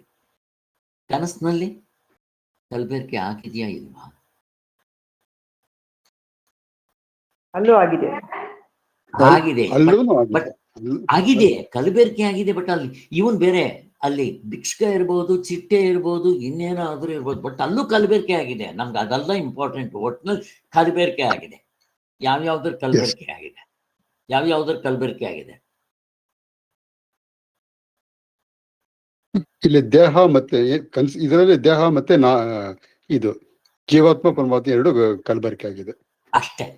ಅಥವಾ ಸಿಂಪಲ್ ಆಗಿ ಹೇಳ್ಬೇಕು ಅಂದ್ರೆ ಆತ್ಮ ಅನಾತ್ಮ ಯಾವ್ದಾದ್ರೂ ಆಗಲಿ ಕಲಬೆರಕೆ ಆಗಿದೆ. ಒಟ್ನಲ್ಲಿ ಕಲಬೆರಕೆ ಆಗಿದೆ. ಈಗ ನಿದ್ದೆಯಲ್ಲಿ ಏನ್ ಕಲಬೆರಕೆ ಆಗಿದೆ? ನಿದ್ದೆಯಲ್ಲಿ ಪ್ರಶ್ನೆ ಬೇಗ ಉತ್ತರ ಬರ್ಬೇಕು ನನಗೆ. ಏನು ಅಷ್ಟು ಕಷ್ಟ ಕಲಬೆರಕೆ ಇಲ್ಲ ಸರ್. ನಿದ್ದೆನಲ್ಲಿ ಕಲಬೆರಕೆ ಇಲ್ಲ ಸರ್. ನಿದ್ದೆಯಲ್ಲಿ ಕಲಬೆರಕೆ ಇಲ್ಲ. ಎಷ್ಟು ಚೆನ್ನಾಗಿದೆ ನೋಡಿ. ಅಲ್ಲಿ ಈ ಡೂಪ್ಲಿಕೇಟ್ ಐ ಅನ್ನೋನೇ ಇಲ್ಲ. ಕರೆಕ್ಟ್ ತಾನೆ? ಹಾಗಾದ್ರೆ ಅದನ್ನ ಕಂಡವನು ಯಾರು? ಕಲಬೆರಕೆ ಅಂದ್ರೆ ಇವಾಗ ಅಲ್ಲಿ ಈ ಅಟ್ಲೀಸ್ಟ್ 19 ಮುಖಗಳಿರ್ಬೇಕು. ಇಲ್ಲ, ಹೋಗ್ಲಿ ಘಡನಿದ್ರೆಯಲ್ಲಿ ಆ ಸಪ್ತಾಂಗ ಇದ್ದಾನ? ಅವನು ಇಲ್ಲ. ಸಪ್ತಾಂಗ ಅಂತಂದ್ರೆ ಇಲ್ಲಿ ನಾವು ಈ ದೊಡ್ಡದಾಗಿ 7 ಅಂಗಗಳಿದೆಯಾ ಅಂತ, ಅವು ಇಲ್ಲ ಅಂತ ಅಷ್ಟೇ, ಇನ್ನೇನಿಲ್ಲ.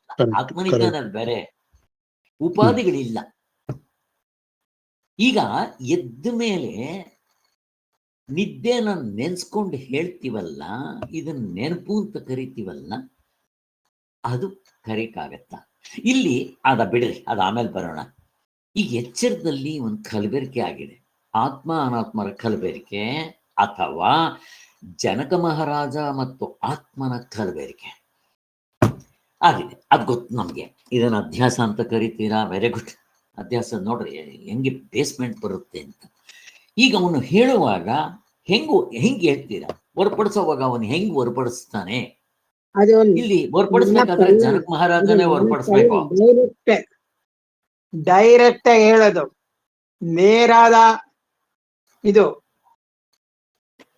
ಸ್ಮೃತಿ ಅಲ್ಲ, ಡೈರೆಕ್ಟ್ ಆಗಿ ಹೇಳೋದು ಅದು. ಕರೆಕ್ಟು. ಆದ್ರಿಂದ ಇದನ್ನ ಮತ್ತೆ ಸ್ಮೃತಿ ಅಂತ ಕರೆದಿದ್ದಾರಲ್ಲ, ಯಾಕೆ? ಕರೆಕ್ಟು. ಇದನ್ನ ಸ್ಮೃತಿ ಅಂತ ಕರೆದಿದ್ದಾರಲ್ಲ, ನೆನ್ಸ್ಕೊಂಡು ಹೇಳೋ ಅಂತ ನಾವು ಹೇಳ್ತೀವಿ. ಸ್ಮೃತಿ ಅಂತ ಕರೀತಾರಲ್ಲ, ಕರಿಬಹುದಾ? ಇಲ್ಲ, ತಪ್ಪು. ಅಷ್ಟೇ. ಸ್ಮೃತಿ ಅಂತ ಕರಿಬಾರ್ದು, ಬಟ್ ವ್ಯವಹಾರದ ದೃಷ್ಟಿಯಿಂದ ನಾವು ಕರಿತೀವಿ.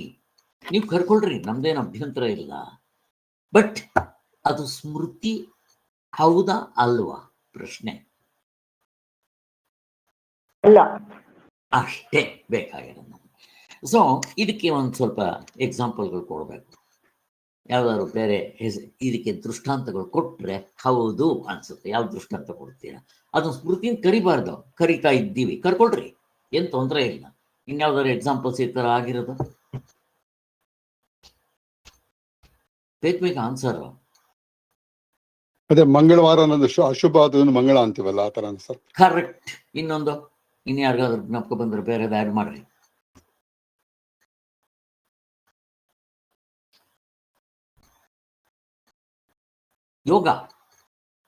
ಯೋಗ ಅಂದ್ರೆ ಜಾಯಿನ್ ಅಂತ. ಅದು ಜಾಯಿನ್ ಮಾಡೋದಲ್ಲ, ಬಿಟ್ಕೊಳ್ಳೋದು. ಕಲ್ಪನಾ ಅವ್ರು ಹೇಳಿದ್ರಲ್ಲ ಆನ್ಸರ್ ಹಾಗೆ. ಆದ್ದರಿಂದ ಹೀಗೆ ನಾವು ತಗೊಂಡಾಗ, ಆಮೇಲೆ ಅವಸ್ಥೆಗಳು ಇನ್ನೂ ಒಂದು, ಅದಕ್ಕೆ ನಾವು ಅವಸ್ಥೆ ಅಂತ ಕರಿತೀವಿ. ಕರಿಬೋದಾ? ಅವಸ್ಥೆ ಅಂತ ಕರಿಬೇಕಾದ್ರೆ ಏನೇನಿರ್ಬೇಕು ಹೇಳ್ರಿ? ಪ್ರಶ್ನೆ ಕೇಳ್ತಾ ಇದ್ದೀನಿ ನಾನು. ಇದನ್ನ ಕರಿಬಾರ್ದು, ಬಟ್ ಅವಸ್ಥೆ ಅಂತ ಕರಿತೀವಿ, ಕರ್ಕೊಳ್ರಿ. ಬಟ್ ಆ ಅವಸ್ಥೆ ಅಂತ ಕರೆಯೋದು ಯಾವ್ದು ಕರಿತೀವೋ ಆ ಅರ್ಥ ತಗೋಬಾರ್ದು ಇಲ್ಲಿ ಅಷ್ಟೇ. ಅವಸ್ಥೆ ಅಂತ ಕರಿಬೇಕಾದ್ರೆ ಏನೇನಿರ್ಬೇಕು ಪ್ರಶ್ನೆ ಕೇಳ್ತಾ ಇದ್ದೀನಿ. ಒಂದು ವಸ್ತು ಬದಲಾವಣೆ ಆಗ್ತಾ ಇರ್ತೈತೆ, ಅದನ್ನ ಅವಸ್ಥೆ ಅಂತೀವಿ. ಮಾವಿನಕಾಯಿ ಇತ್ತು, ಹೂವಾಯ್ತು, ಕಾಯಿ ಆಯ್ತು, ಹಣ್ಣಾಯ್ತು, ಇದು ಅವಸ್ಥೆ, ಬದಲಾವಣೆ ಆಗಿರೋದು. ಕರೆಕ್ಟ್. ಬದಲಾವಣೆ ಯಾವ್ದ್ರಲ್ಲಾಗುತ್ತೆ? ಕಾಲದಲ್ಲೋ ದೇಶದಲ್ಲೋ? ಅದೇ ಕಾಲ ಅದೇ ದೇಶ. ಕಾಲ ಅದೇ, ದೇಶ ಒಂದೇ ಇರುತ್ತೆ. ಅದು ಮರ ನಿಮ್ ಹಿತ್ಲಲ್ಲೇ ಇರುತ್ತೆ. ಕಾಲ ಮೊದ್ಲು ಕಾಯಿ ಆಗಿತ್ತು, ಕಾಯಿಯಿಂದ ಪೀಚ್ ಆಗಿತ್ತು, ಕೀಚಿಂದ ಪೀಚ್ ಆಯ್ತು, ಅದಕ್ಕೆ ಒಂದು 15 ದಿವಸ ತಗೊಂತು ಅಥವಾ 1 ತಿಂಗಳೇ ತಗೊಂತು, ಗೊತ್ತಿಲ್ಲ. ಅದಾದ್ಮೇಲೆ ಕಾಯಿ ಆಯ್ತು, ತಿರ್ಗಾ ಹಣ್ಣಾಯ್ತು, ತಿರ್ಗಾ ದೋರೆಕಾಯಿ ಆಯ್ತು, ಆಮೇಲೆ ಕೊಳಿತು, ಇಷ್ಟು ಕಾಲದಲ್ಲಿ ಬದಲಾವಣೆ ಆಗಿದೆ. ಮೊದಲನೇದು ಕಾಲದಲ್ಲಿ ಕಾಲ ತಗೊಂಡ್ಬಂದ್ರು. ಈಗ ದೇಶದಲ್ಲಿ ಚೇಂಜ್ ಆಗೋದು ಹೇಳ್ಬೇಕು. ಏನ್ ದೇಶದಲ್ಲಿ ಚೇಂಜ್ ಆಗೋದು? ದೇಶ. ಅದಕ್ಕೆ ಎಕ್ಸಾಂಪಲ್ ಕೊಟ್ಟಿದ್ದಾರೆ ಸ್ವಾಮಿಗಳು ಪರಮಾರ್ಥ ಚಿಂತಾಮಣಿಯಲ್ಲಿ. ಏನದು?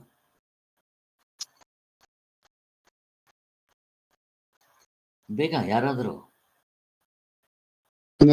ಮಾವಿನ ಹಣ್ಣು ಒಂದು ಮರದಕ್ಕೆ ಮೇಲಿಂದ ಬಂಚ್, ಒಂದು ಬಂಚ್ ಮೇಲೆ ಬೀಳತ್ತಲ್ಲ, ಸೊ ಹಾಗಾದ್ರೆ ಅದ್ರ ಮೇಲಿತ್ತು, ಇದು ಕೆಳಗಿತ್ತು, ಮಧ್ಯೆ ಸಿಕ್ಕಾಕೊಂಡಿದೆ ಅಂತ ಹೇಳ್ತಾರೆ. ಅದು ದೇಶ. ಕರೆಕ್ಟ್. ಮೊದಲು ಮೇಲ್ಗಡೆ ಇರುತ್ತೆ, ಅದು ಬಿದ್ದು ಅದು ತೊಟ್ಟು ಹಣ್ಣಾಗ್ಬಿಡುತ್ತೆ, ಕಳ್ಚ್ಕೊಂಡು ಆ ರೆಂಬೆಗಳು ಬೇಕಾದಷ್ಟು ಇರುತ್ತೆ. ಅಲ್ಲಿ ಬಂದಿದ್ದೆ ಎಷ್ಟು, ಅದ್ರ ಕೆಳಗಡೆ ಬಂದು ಇನ್ನೊಂದು ರೆಂಬೆ ಮೇಲೆ ಕೂತ್ಕೊಳ್ಳುತ್ತೆ, ಇನ್ನು ಸ್ವಲ್ಪ ದಿವಸ ಆದ್ಮೇಲೆ ಗಾಳಿ ಬೀಸಿ ಇನ್ನೊಂದು ರೆಂಬೆ ಮೇಲೆ ಕೂತ್ಕೊಳ್ಳುತ್ತೆ ಅಥವಾ ನೆಲದ ಮೇಲೆ ಬಿಡುತ್ತೆ. ಇದು ದೇಶ. ನೋಡಿ, ದೇಶ ಮೇಲ್ಗಡೆ ಇತ್ತು, ಅದಕ್ಕಿಂತ ಕೆಳಗಡೆ ಬಂತು ದೇಶ, ಕೆಳಗಿಂತ ಇನ್ನೂ ಕೆಳಗೆ ಬಂತು ದೇಶ. ಹಾಗೆ ನಾವು ಅವಸ್ಥೆ ಅಂತ ಹೇಳ್ಬೇಕಾದ್ರೆ ಈ ಎರಡು ದೇಶದಲ್ಲಿ, ಕಾಲದಲ್ಲಿ ಈ ಚೇಂಜಸ್ಸು ಇವೆಲ್ಲ ಆಗಬೇಕು. ಆದರೆ ಅವಸ್ಥೆಗಳಲ್ಲಿ ಇವು ಯಾವುದು ಇಲ್ಲ, ಆದರೂ ನಾವು ಅವಸ್ಥೆ ಅಂತ ಕರಿತೀವಿ. ನೀವು ಕರ್ಕೊಳ್ರಿ, ಬಟ್ ಅರ್ಥ ಇದು ತಗೋಬಾರ್ದು. ಹಾಗೆ ಇಲ್ಲಿ ಮಂಗಳವಾರ ಯೋಗ, ಅದೇ ರೀತಿ ಇಲ್ಲಿ ಸ್ಮೃತಿ ಕರ್ಕೊಳ್ರಿ, ನಮ್ದು ಅಭ್ಯಂತರ ಇಲ್ಲ, ಬಟ್ ಅದು ಸ್ಮೃತಿ ಅಲ್ಲ ಅಂತ. ಈಗ ಇನ್ನೊಂದು ಪಾಯಿಂಟ್ ಚಿಂತನೆ ಮಾಡ್ಬೇಕು ನಾವು.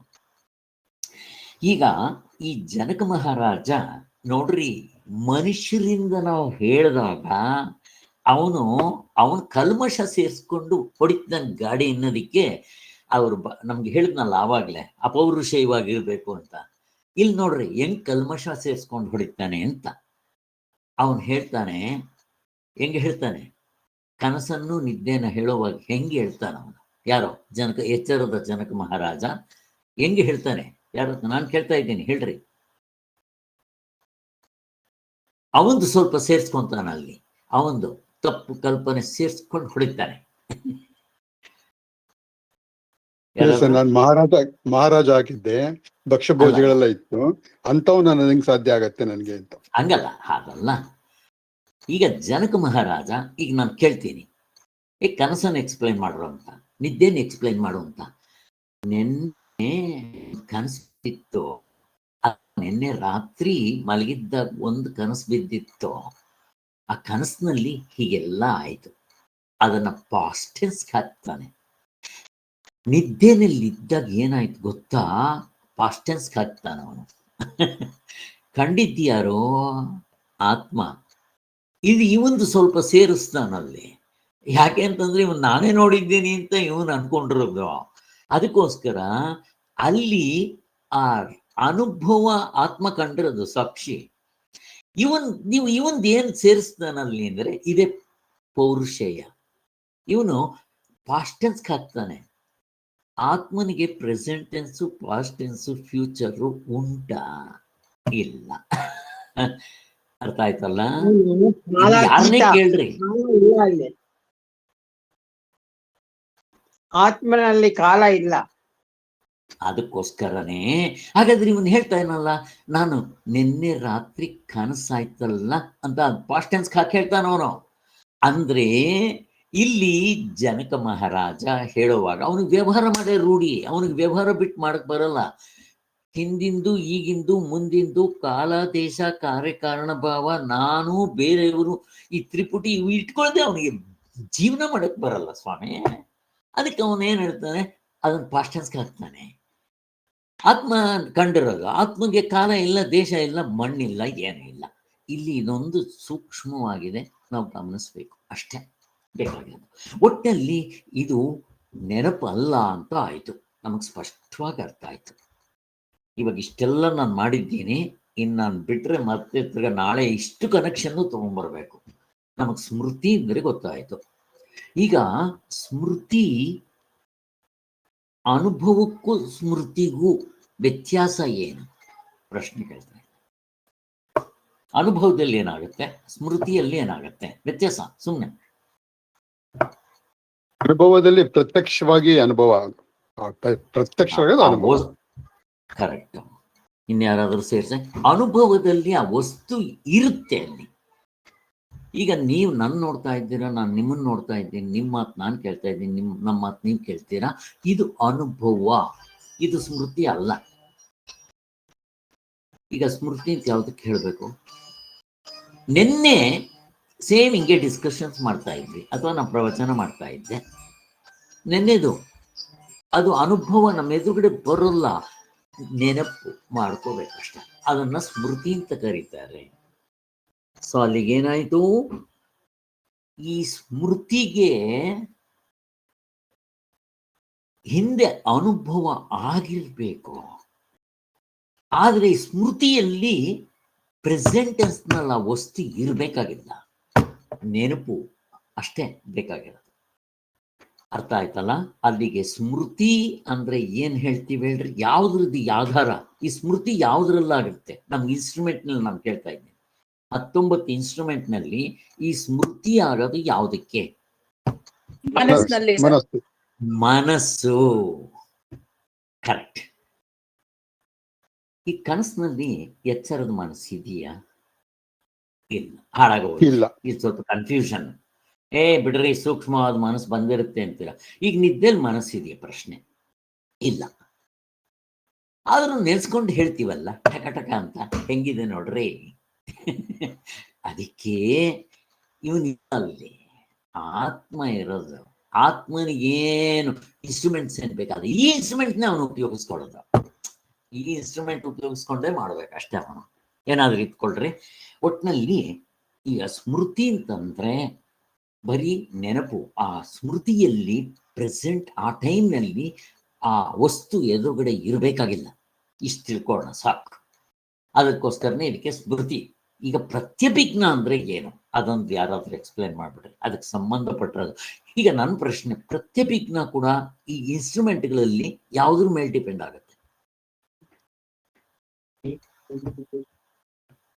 ಅದು ಮನಸ್ಸು. ಅದು ಮನಸ್ಸು. ಮನಸ್ಸು. ಈ ಗಾಢನಿದ್ರೆಯಲ್ಲಿ ಮನಸ್ಸೇ ಇಲ್ಲ ಅಲ್ವಾ? ಅಟ್ಲೀಸ್ಟ್ ಎಚ್ಚರದಲ್ಲಾದ್ರೂ ಬೇರೆ ಮನಸ್ಸಿದೆ. ಸಾರಿ, ಕನಸಿನಲ್ಲಿ ಬೇರೆ ಮನಸ್ಸಿದೆ. ನಮಗೆ ಮೊದಲು ಕನ್ಫ್ಯೂಷನ್ ಆಗುತ್ತೆ ಅಂತ ಬೇಕಾದ್ರೆ ಇಟ್ಕೊಳ್ರಿ, ಇದೇ ಮನಸ್ಸಲ್ಲಿ ಇದೆ ಅಂತ ಬಿಟ್ಬಿಡ್ರಿ, ನೀವು ಹೊಡೆದಾಕ್ಬೋದು ಬೇಕಾದ್ರೆ. ಆಯ್ತು, ನಿದ್ದೆಯಲ್ಲಿ ಯಾವ ಮನಸ್ಸಿದೆ?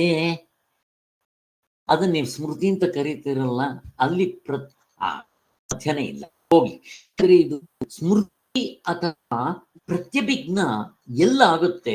ಪ್ರಶ್ನೆ. 3 ಅವಸ್ಥೆಗಳಲ್ಲಿ ಎಲ್ಲ ಆಗುತ್ತೆ? ಎಚ್ಚರಿಕೆಯಲ್ಲಿ. ಕನಸಿನಲ್ಲಾಗಲ್ವಾ? ಕನಸಿನಲ್ಲಾಗಲ್ವಾ?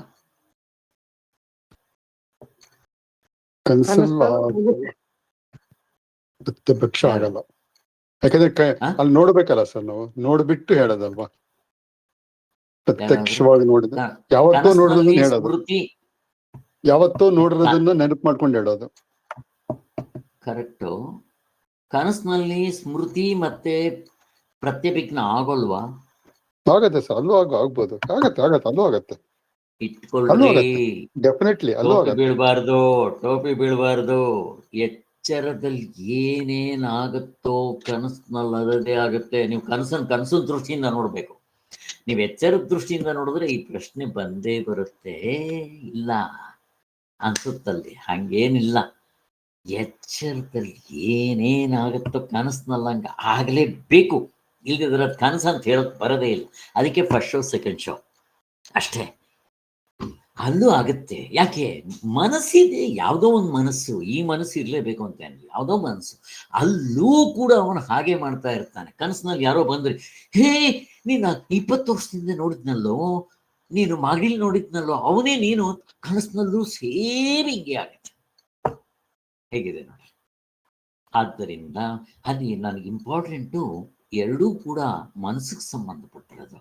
ಈ ಸ್ಮೃತಿ ಪ್ರತ್ಯಭಿಜ್ಞ ದೃಶ್ಯ ಪ್ರಪಂಚದಲ್ಲಿ ಮಾತ್ರ ಸತ್ಯ. ಒಟ್ಟಿನಲ್ಲಿ ಅಲ್ಲಿ ಮನಸ್ಸಿರಬೇಕು, ಇನ್ಸ್ಟ್ರೂಮೆಂಟ್. ವ್ಯವಹಾರ ಆಗಿರಬೇಕು, ಹಾಗೇ ಆಗಿರುತ್ತಲ್ಲ. ವ್ಯವಹಾರ ಅಂದ್ರೇನು? ಹಿಂದೆ ಆಗಿದ್ದು, ಈಗಿಂದು, ಮುಂದಿಂದು ಎಲ್ಲ ವ್ಯವಹಾರ. ಇಷ್ಟಂತೂ ಆಯಿತು. ಹಾಗಾದ್ರೆ ಪ್ರತ್ಯಭಿಜ್ಞ ಅಂದರೆ ಏನು? ಡೆಫಿನೇಷನ್. ಅದಕ್ಕೆ ಅರ್ಥ ಯಾರಾದರೂ ಹೇಳ್ರಿ. ಡೆಫಿನೇಷನ್ ಡಿಫೈನ್ ಮಾಡಬೇಕಾಗಿಲ್ಲ, ನನಗೆ ಅರ್ಥ ಹೇಳಿದ್ರೆ ಸಾಕು. ಪ್ರತ್ಯಭಿಜ್ಞ ಅಂದ್ರೆ ಏನು? ಯಾವತ್ತು ನೋಡಿದ್ರೆ ನೆನಪು ಮಾಡ್ಕೊಂಡು ಈಗ ಹೇಳೋದು. ಎಕ್ಸಾಂಪಲ್ ಕೊಡ್ರಿ. ಎಷ್ಟೋ ವರ್ಷ ಹಿಂದ್ಗಡೆ ಯಾರನ್ನೋ ಒಬ್ಬರು ನೋಡಿರ್ತೀವಿ, ಇಲ್ಲ ಮಾತಾಡಿರ್ತೀವಿ, ಮರ್ತೇ ಹೋಗಿರ್ತೀವಿ. ಆಮೇಲೆ ಇನ್ನು ತಕ್ಷಣ ಸಿಗ್ತಾನೆ, ಅವಾಗ ನೆನಪು ನೀನ್ ಎಂತವ್ನಲ್ವ ಅಂತ ಹೇಳ್ತೀವಲ್ಲ, ಅದು ಪ್ರತಿಭಿಕ್ಷೆ. ಸರಿ, ಡಿಫ್ರೆನ್ಸ್ ಏನು? ನೆನಪಿಗೂ ಪ್ರತ್ಯಭಿಜ್ಞಕ್ಕೂ ಡಿಫ್ರೆನ್ಸ್ ಏನು? ನೆನಪಲ್ಲಿ ವಸ್ತು ಇರೋದಿಲ್ಲ, ಬರೀ ಸ್ಮೃತಿ ನೆನಪಿಸ್ಕೊಂಡು ಹೇಳ್ತೀವಿ. ಆದ್ರೆ ಪ್ರತ್ಯಭಿಜ್ಞಾದಲ್ಲಿ ಅವನು ಎಂದೋ ನೋಡಿರ್ತೀವಲ್ಲ, ಅವನು ಮತ್ತೆ ಈಗ ಎದುರುಗಡೆ ಇದ್ದಾನೆ, ಅದನ್ನ ನೆನೆಸ್ಕೊಂಡು ನಾವು ಹೇಳ್ತೀವಲ್ಲ, ಅದು ಪ್ರತ್ಯಭಿಜ್ಞ. ತುಂಬಾ ಇಂಪಾರ್ಟೆಂಟ್. ಐಡೆಂಟಿಫಿಕೇಶನ್. ಪ್ರತ್ಯಭಿಜ್ಞದಲ್ಲಿ ಎದುರುಗಡೆ ವಸ್ತು ಇರುತ್ತೆ, ಅನುಭವ ಆಗ್ತಾ ಇರುತ್ತೆ. ನಮ್ಮ ಮಾಗಡಿಲಿ ಇದ್ದಾಗ ನನಗೊಬ್ಬ ಫ್ರೆಂಡ್ ಇದ್ದ. ನಾವು ಹೈಸ್ಕೂಲ್ನಲ್ಲಿ ಓದುವಾಗ ಅವ್ರ ತಂದೆ ಗೌರ್ಮೆಂಟು ಚೇಂಜ್ ಆಗ್ತಾ ಇರ್ತಾರೆ, ಟ್ರಾನ್ಸ್ಫರ್ ಆಗ್ತಾ ಇರುತ್ತೆ. ಮೈ ಪೂರ್ತಿ ತೊನ್ನ ಅವನಿಗೆ, ಉಮಾಪತಿ ಅಂತ. ಯಾವಾಗಲೂ ತುಮಕೂರಿನಲ್ಲಿ ಹೋದಾಗ ನಾನು ಅವನಲ್ಲಿ ಸಿಗ್ತಾ. 25-30 ವರ್ಷ ಆಗ್ಬಿಟ್ಟಿದೆ ಅವನು ನೋಡಿ. ನಾನು ಡಾಕ್ಟ್ರ್ ಆಗೆಲ್ಲ ಆದ್ಮೇಲೆ ನೋಡಿದ ತಕ್ಷಣ, ಹೇ ನೀನು ಉಮಾಪತಿ ಅಲ್ವೋ ಅಂದೆ. ಅವನು, ಹೇ ನೀನು ಪ್ರಸಾದ್ ಅಲ್ವೇನೋ ಅಂದ. ಅವನು ನನ್ಗೆ ಗುರುತಿರಿದ, ನಾನು ಅವನು ಗುರುತಿರಿದೆ. ಇವಾಗ ಇಬ್ರು ಪ್ರೆಸೆಂಟ್ ಅಲ್ಲಿ ಇದ್ದೀವೋ ಇಲ್ಲೋ, ಪ್ರತ್ಯಕ್ಷವಾಗಿ ಇದ್ದೀವಿ. ಪ್ರತ್ಯಭಿಜ್ಞದಲ್ಲಿ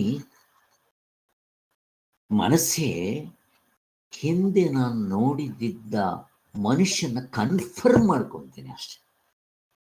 ಡೆಫಿನೆಟ್ ಆಗ್ಬಿಟ್ಟಿರುತ್ತೆ. ಆಮೇಲೆ ಕೂಡ ಅವನಿಗೆ ಹೇಳಿದ ತಕ್ಷಣ ಹೌದು ಕಣ, ಹೌದು ಕಣ, ಹೌದು ಕಣ ಅಂತ ಕನ್ಫರ್ಮ್ ಮಾಡ್ಕೊತೀವಿ. ಹಾಗೆ ಇದು ಪ್ರತ್ಯಭಿಜ್ಞ. ಇಲ್ಲಿ ಅದೇ ಮನುಷ್ಯ ಇರ್ತಾನೆ. ಈಗ ಇನ್ನೊಂದು, ದೂರದಿಂದ ಯಾರೋ ಬರ್ತಾ ಇರ್ತಾರೆ. ಏನ್ ಬಾವಂದ್ರೆ, ಯಾವಾಗ ಈ ಕಡೆ ಬರೋಣವರಾದ್ರಿ ಅಂತ ಕರಿತೀನಿ ಅಂತ ಇಟ್ಕೊಳ್ರೆ. ಅವನ ಹತ್ರ ಬಂದಿದ್ದೆ, ಹಿಂಗೆ ನೋಡ್ಬಿಟ್ಟಿದ್ದೆ, ನಾವ್ ಯಾರೋ ಗೊತ್ತಾಗ್ಲಿಲ್ಲ ಅಂದ್ರೆ, ಸಾರಿ ಸರ್ ನಾನು ನಮ್ಮ ಭಾವ ಅಂತ ಅಂದ್ಕೊಂಡೆ, ಬಟ್ ಅವನಲ್ಲ ನೋಡ್ರಿ. ಇದು ಪ್ರತ್ಯಭಿಜ್ಞ ಅಲ್ಲ. ಹೇಗಿದೆ ನೋಡ್ರಿ, ಅರ್ಥ ಆಯ್ತಲ್ಲ? ಬಟ್ ನಾನ್ ಟೋಪಿ ಬಿದ್ದೆ ಇಲ್ಲಿ ಅಷ್ಟೇ.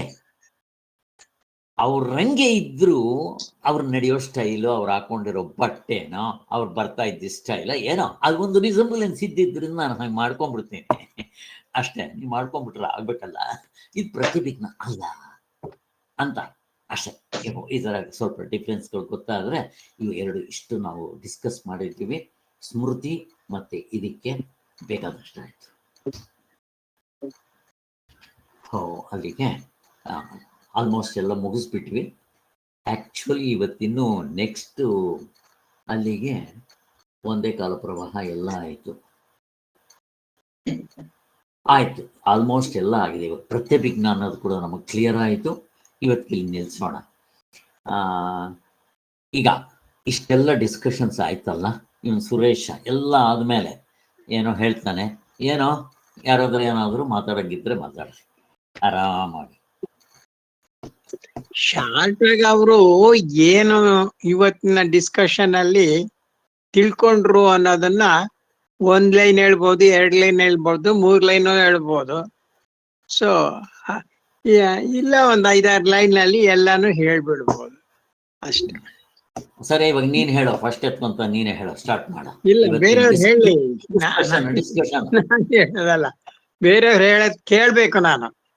ಓಕೆ, ಇನ್ಯಾರಾದ್ರೂ ಹೇಳಿ ಸರ್. ಇಲ್ಲ ಅಂದ್ರೆ ಇಲ್ಲ ಅಷ್ಟೇ. ಇನ್ಯಾರಾದ್ರೂ ಹೇಳಂಗಿದ್ರೆ ಹೇಳಿ. ಅಲ್ಲ, ಏನೇನು ವಿಷಯಗಳು ಡೀಟೇಲ್ಸ್ ಹೇಳೋ ಬದಲು ಯಾವ ವಿಷಯಗಳ ಬಗ್ಗೆ ಹೇಳಿದೀವಿ ಅಂತ ಹೇಳ್ಬೇಕಾದ್ರೆ ಹೇಳ್ಕೊಂಡು ಹೋಗ್ಬೋದು ಅಷ್ಟೇ. ಡೀಟೇಲ್ಸ್ ಏನ್ ಬೇಡ ನಿಮ್ಗೆ. ಈ ವಿಚಾರ ಈಗ ಪಾದರ ಕಾರಿಕೆಗಳು ಅಂದ್ರೆ ಅದು ಯಾವುದದು? ಅದು ವೇದಗಳ ಅಥವಾ ಇದು ಅಂತ ಪೌರುಷೇನ ಅಪೌರುಷೇನ ಬಗ್ಗೆ ಮಾತಾಡಿದ್ವಿ ಫಸ್ಟ್. ಆಮೇಲೆ ಅವ್ರು ಹೇಳಿರೋದು ಕಾರಿಕೆಗಳಲ್ಲೇ 6 ಶ್ಲೋಕಗಳ ಬಗ್ಗೆ ಹೇಳಿ, ಆಮೇಲೆ 7ನೇದಲ್ಲಿ ಇವ್ರು ಏನ್ ಹೇಳ್ತಾರೆ, ಯಾವ್ದನ್ನ ತಗೊಂಡು ಹೇಳ್ತಾರೆ, ಐಶ್ವರ್ಯನ ಪ್ರಾಜ್ಞಾಮ ತೇಜಸ, ಅದಕ್ಕೆ ಇವ್ರು ಏನ್ ಹೆಸರು ಕೊಟ್ರು ಅದು ಹೇಳಿದ್ರು. ಆಮೇಲೆ ನೆಕ್ಸ್ಟ್ ಬಂದು ಈಗ ಅವಸ್ಥೆ ಬಗ್ಗೆ ಮಾತಾಡಿದ್ವಿ, 3 ಅವಸ್ಥೆಗಳು ಮತ್ತೆ ಅದು ಹೇಗಾಗತ್ತೆ ಅಂತ. ಈ ತರ ಒಂದು ಕನೆಕ್ಷನ್ ಕೊಟ್ವಿ, ಅಷ್ಟು ಹೇಳ್ಬೋದು. ಓಕೆ, ಅಲ್ಲಿ ಇಂಪಾರ್ಟೆಂಟ್ ಆಗಿ ನಿಮ್ಗೆ ಯಾವ ಟಚ್ ಆಯ್ತು ಅದನ್ನಾದ್ರೂ ಹೈಲೈಟ್ ಏನ್ ನೀವು ಎಕ್ಸ್ಪ್ಲೈನ್ ಮಾಡೋದು ಬೇಡ, ಪಾಯಿಂಟ್ ಅಷ್ಟೇ ಹೇಳಿದ್ರು. ಅದೇ ಸರ್, ಏನಂದ್ರೆ ನನಗೆ ಟಚ್ ಆಗಿದ್ದು ಎಸ್ಪೆಷಲಿ ಅಂದ್ರೆ ನೆನಪು ಮತ್ತು ಸ್ಮೃತಿ ಅನ್ನೋದು ಸ್ಪಷ್ಟವಾಯ್ತು. ನಾವು ಹೇಗೆ ಹೇಳ್ತೀವಿ ಅಂತೇಳಿ, ನಮ್ಮ ಮೊದಲೆಲ್ಲ ಒಂದೇ ಅನ್ಕೊಂಡ್ಬಿಟ್ಟಿದ್ದೆ, ಈಗ ಅದು ಸ್ಪಷ್ಟವಾಯ್ತು ಏನು ಹೇಗೆ ಅಂತ. ಮತ್ತೆ 3 ನಾನೇ ಇದ್ರು ನಾನು ಈ ದೇಹ ಭಾವದಲ್ಲಿ ಅದನ್ನ ಹೇಳ್ತಾ ಇದ್ದೀನಲ್ಲ ನಾನೇ ಅಂತ, ಅದು ತಪ್ಪು ಅಂತ ಕರೆಕ್ಟ್ ಆಗಿ ಗೊತ್ತಾಯ್ತು ಈಗ. ಅಷ್ಟೇ. ಇನ್ನೇನಾದ್ರೂ ನೀವು ನೋಟಿಸ್ ಮಾಡಿದ್ರೆ ಹೇಳ್ರಿ. ಇವತ್ತು ಮಾಂಡವಿಕೋಪನಿಷತ್ತು ಹೇಳಿದ್ರು, ಕಾರಿಕೇನು ಬಂತು, ಪರಮಾರ್ಥ ಚಿಂತಾಮಣಿನೂ ಬಂತು, 3 ಕವರ್ ಆಯ್ತು. ಕರೆಕ್ಟ್. ತುಂಬಾ ಸಂತೋಷ ಆಯ್ತು ಸರ್. ಓಕೆ, ನನಗೂ ಸಂತೋಷ ಆಯ್ತು. ನೀವೆಲ್ಲರೂ ಪಾರ್ಟಿಸಿಪೇಟ್ ಮಾಡ್ತಾ ಇದ್ದೀರಾ. ಏನು 2 ಗಂಟೆ ಆದ್ರೂ ಆರಾಮಾಗಿ ಯಾರದು ಕಂಪ್ಲೇಂಟ್ ಇಲ್ಲದೆ ಅದ್ರಲ್ಲಿ ಮುಳುಕೊಂಡು ನಾನೇನೋ ಹುಚ್ಚ ಅಂತಂದ್ರೆ ಪಾಪ ನೀವು ಕೂಡ ಪಾಪ ನೀವು ಇನ್ನು 1 ಅವರ್ ಮಾಡಿದ್ರು ನಾವ್ ಹಿಂಗೆ ಇರ್ತೀವಿ ಸರ್, ಏನು ಚೇಂಜ್ ಆಗಲ್ಲ. ಆಮೇಲೆ ಸುಸ್ತು ಆಗಲ್ಲ, ಬೇಜಾರು ಆಗಲ್ಲ. ಇಲ್ಲಿ ಮುಖ್ಯವಾದ ವಿಚಾರ ಹೇಳಿ ನನಗನ್ಸಿದ್ದು, ಆತ್ಮನು ಅಸಂಗನು ಮಾಡ್ಕೊಂಡಿಲ್ಲ ಅನ್ನೋ ಪಾಯಿಂಟ್ ನಾನ್ ನೋಟಿಸ್ ಮಾಡ್ಕೊಂಡೆ ಸರ್. ಅದು ಮುಖ್ಯವಾಗಿ ಆತ್ಮ ಅನಾತ್ಮ ಎರಡನ್ನೂ ಎಷ್ಟು ಚೆನ್ನಾಗಿ ಬಿಡಿಸಿದ್ದಾರೆ.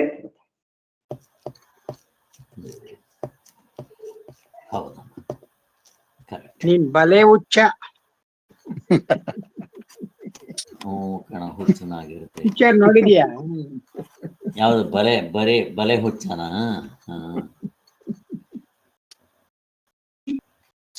ಕರೆಕ್ಟ್. ಓಕೆ, ಇನ್ಯಾರ? ಓಕೆ, ಚೆನ್ನಾಗಿದೆ ಸರ್, ವೆರಿ ಕ್ಲಾರಿಟಿ ಸಿಗ್ತಾ ಇದೆ ಸರ್, ತುಂಬಾ ಕ್ಲಾರಿಟಿ ಸಿಗ್ತಾ ಇದೆ. ಓಕೆ, ಈಗ ನಾಳೆ ಮತ್ತೆ ನೀವೇ ಸ್ಟಡಿ ಗ್ರೂಪ್ ಇವಾಗ ಎಲ್ಲಿಂದ ಮಾಡ್ಬೇಕು ನಾಳೆ ಅಂತಂದ್ರೆ, ನಾನು ಪೇಜ್ ನಂಬರ್ 58 2ನೇ ಪ್ಯಾರಾದಿಂದ ಮಾಡಬೇಕು. ನಾನು ನೆನ್ನೆ ಮುಗಿಸಿದ್ದೀನಿ, ಅದನ್ನ ನಾವು ಇವಾಗ ನಾಳೆ ಮತ್ತೆ ಇದನ್ನ ಇಟ್ಕೋಣ, ಮಾಡೋಣ. ಹಿಂಗೆ ಹೋಗೋಣ, ನಮ್ಗೇನು ಕ್ವಿಕ್ ಆಗಿ ಹೋಗ್ಬೇಕು ಅಂತ ಏನಿಲ್ಲ, ಚೆನ್ನಾಗಿ ಹಿಂಗೆ ಹೋಗೋಣ. ಸೊ ಮುಗಿಸ. ಓಂ ಶಾಂತಿ ಶಾಂತಿ ಶಾಂತಿ.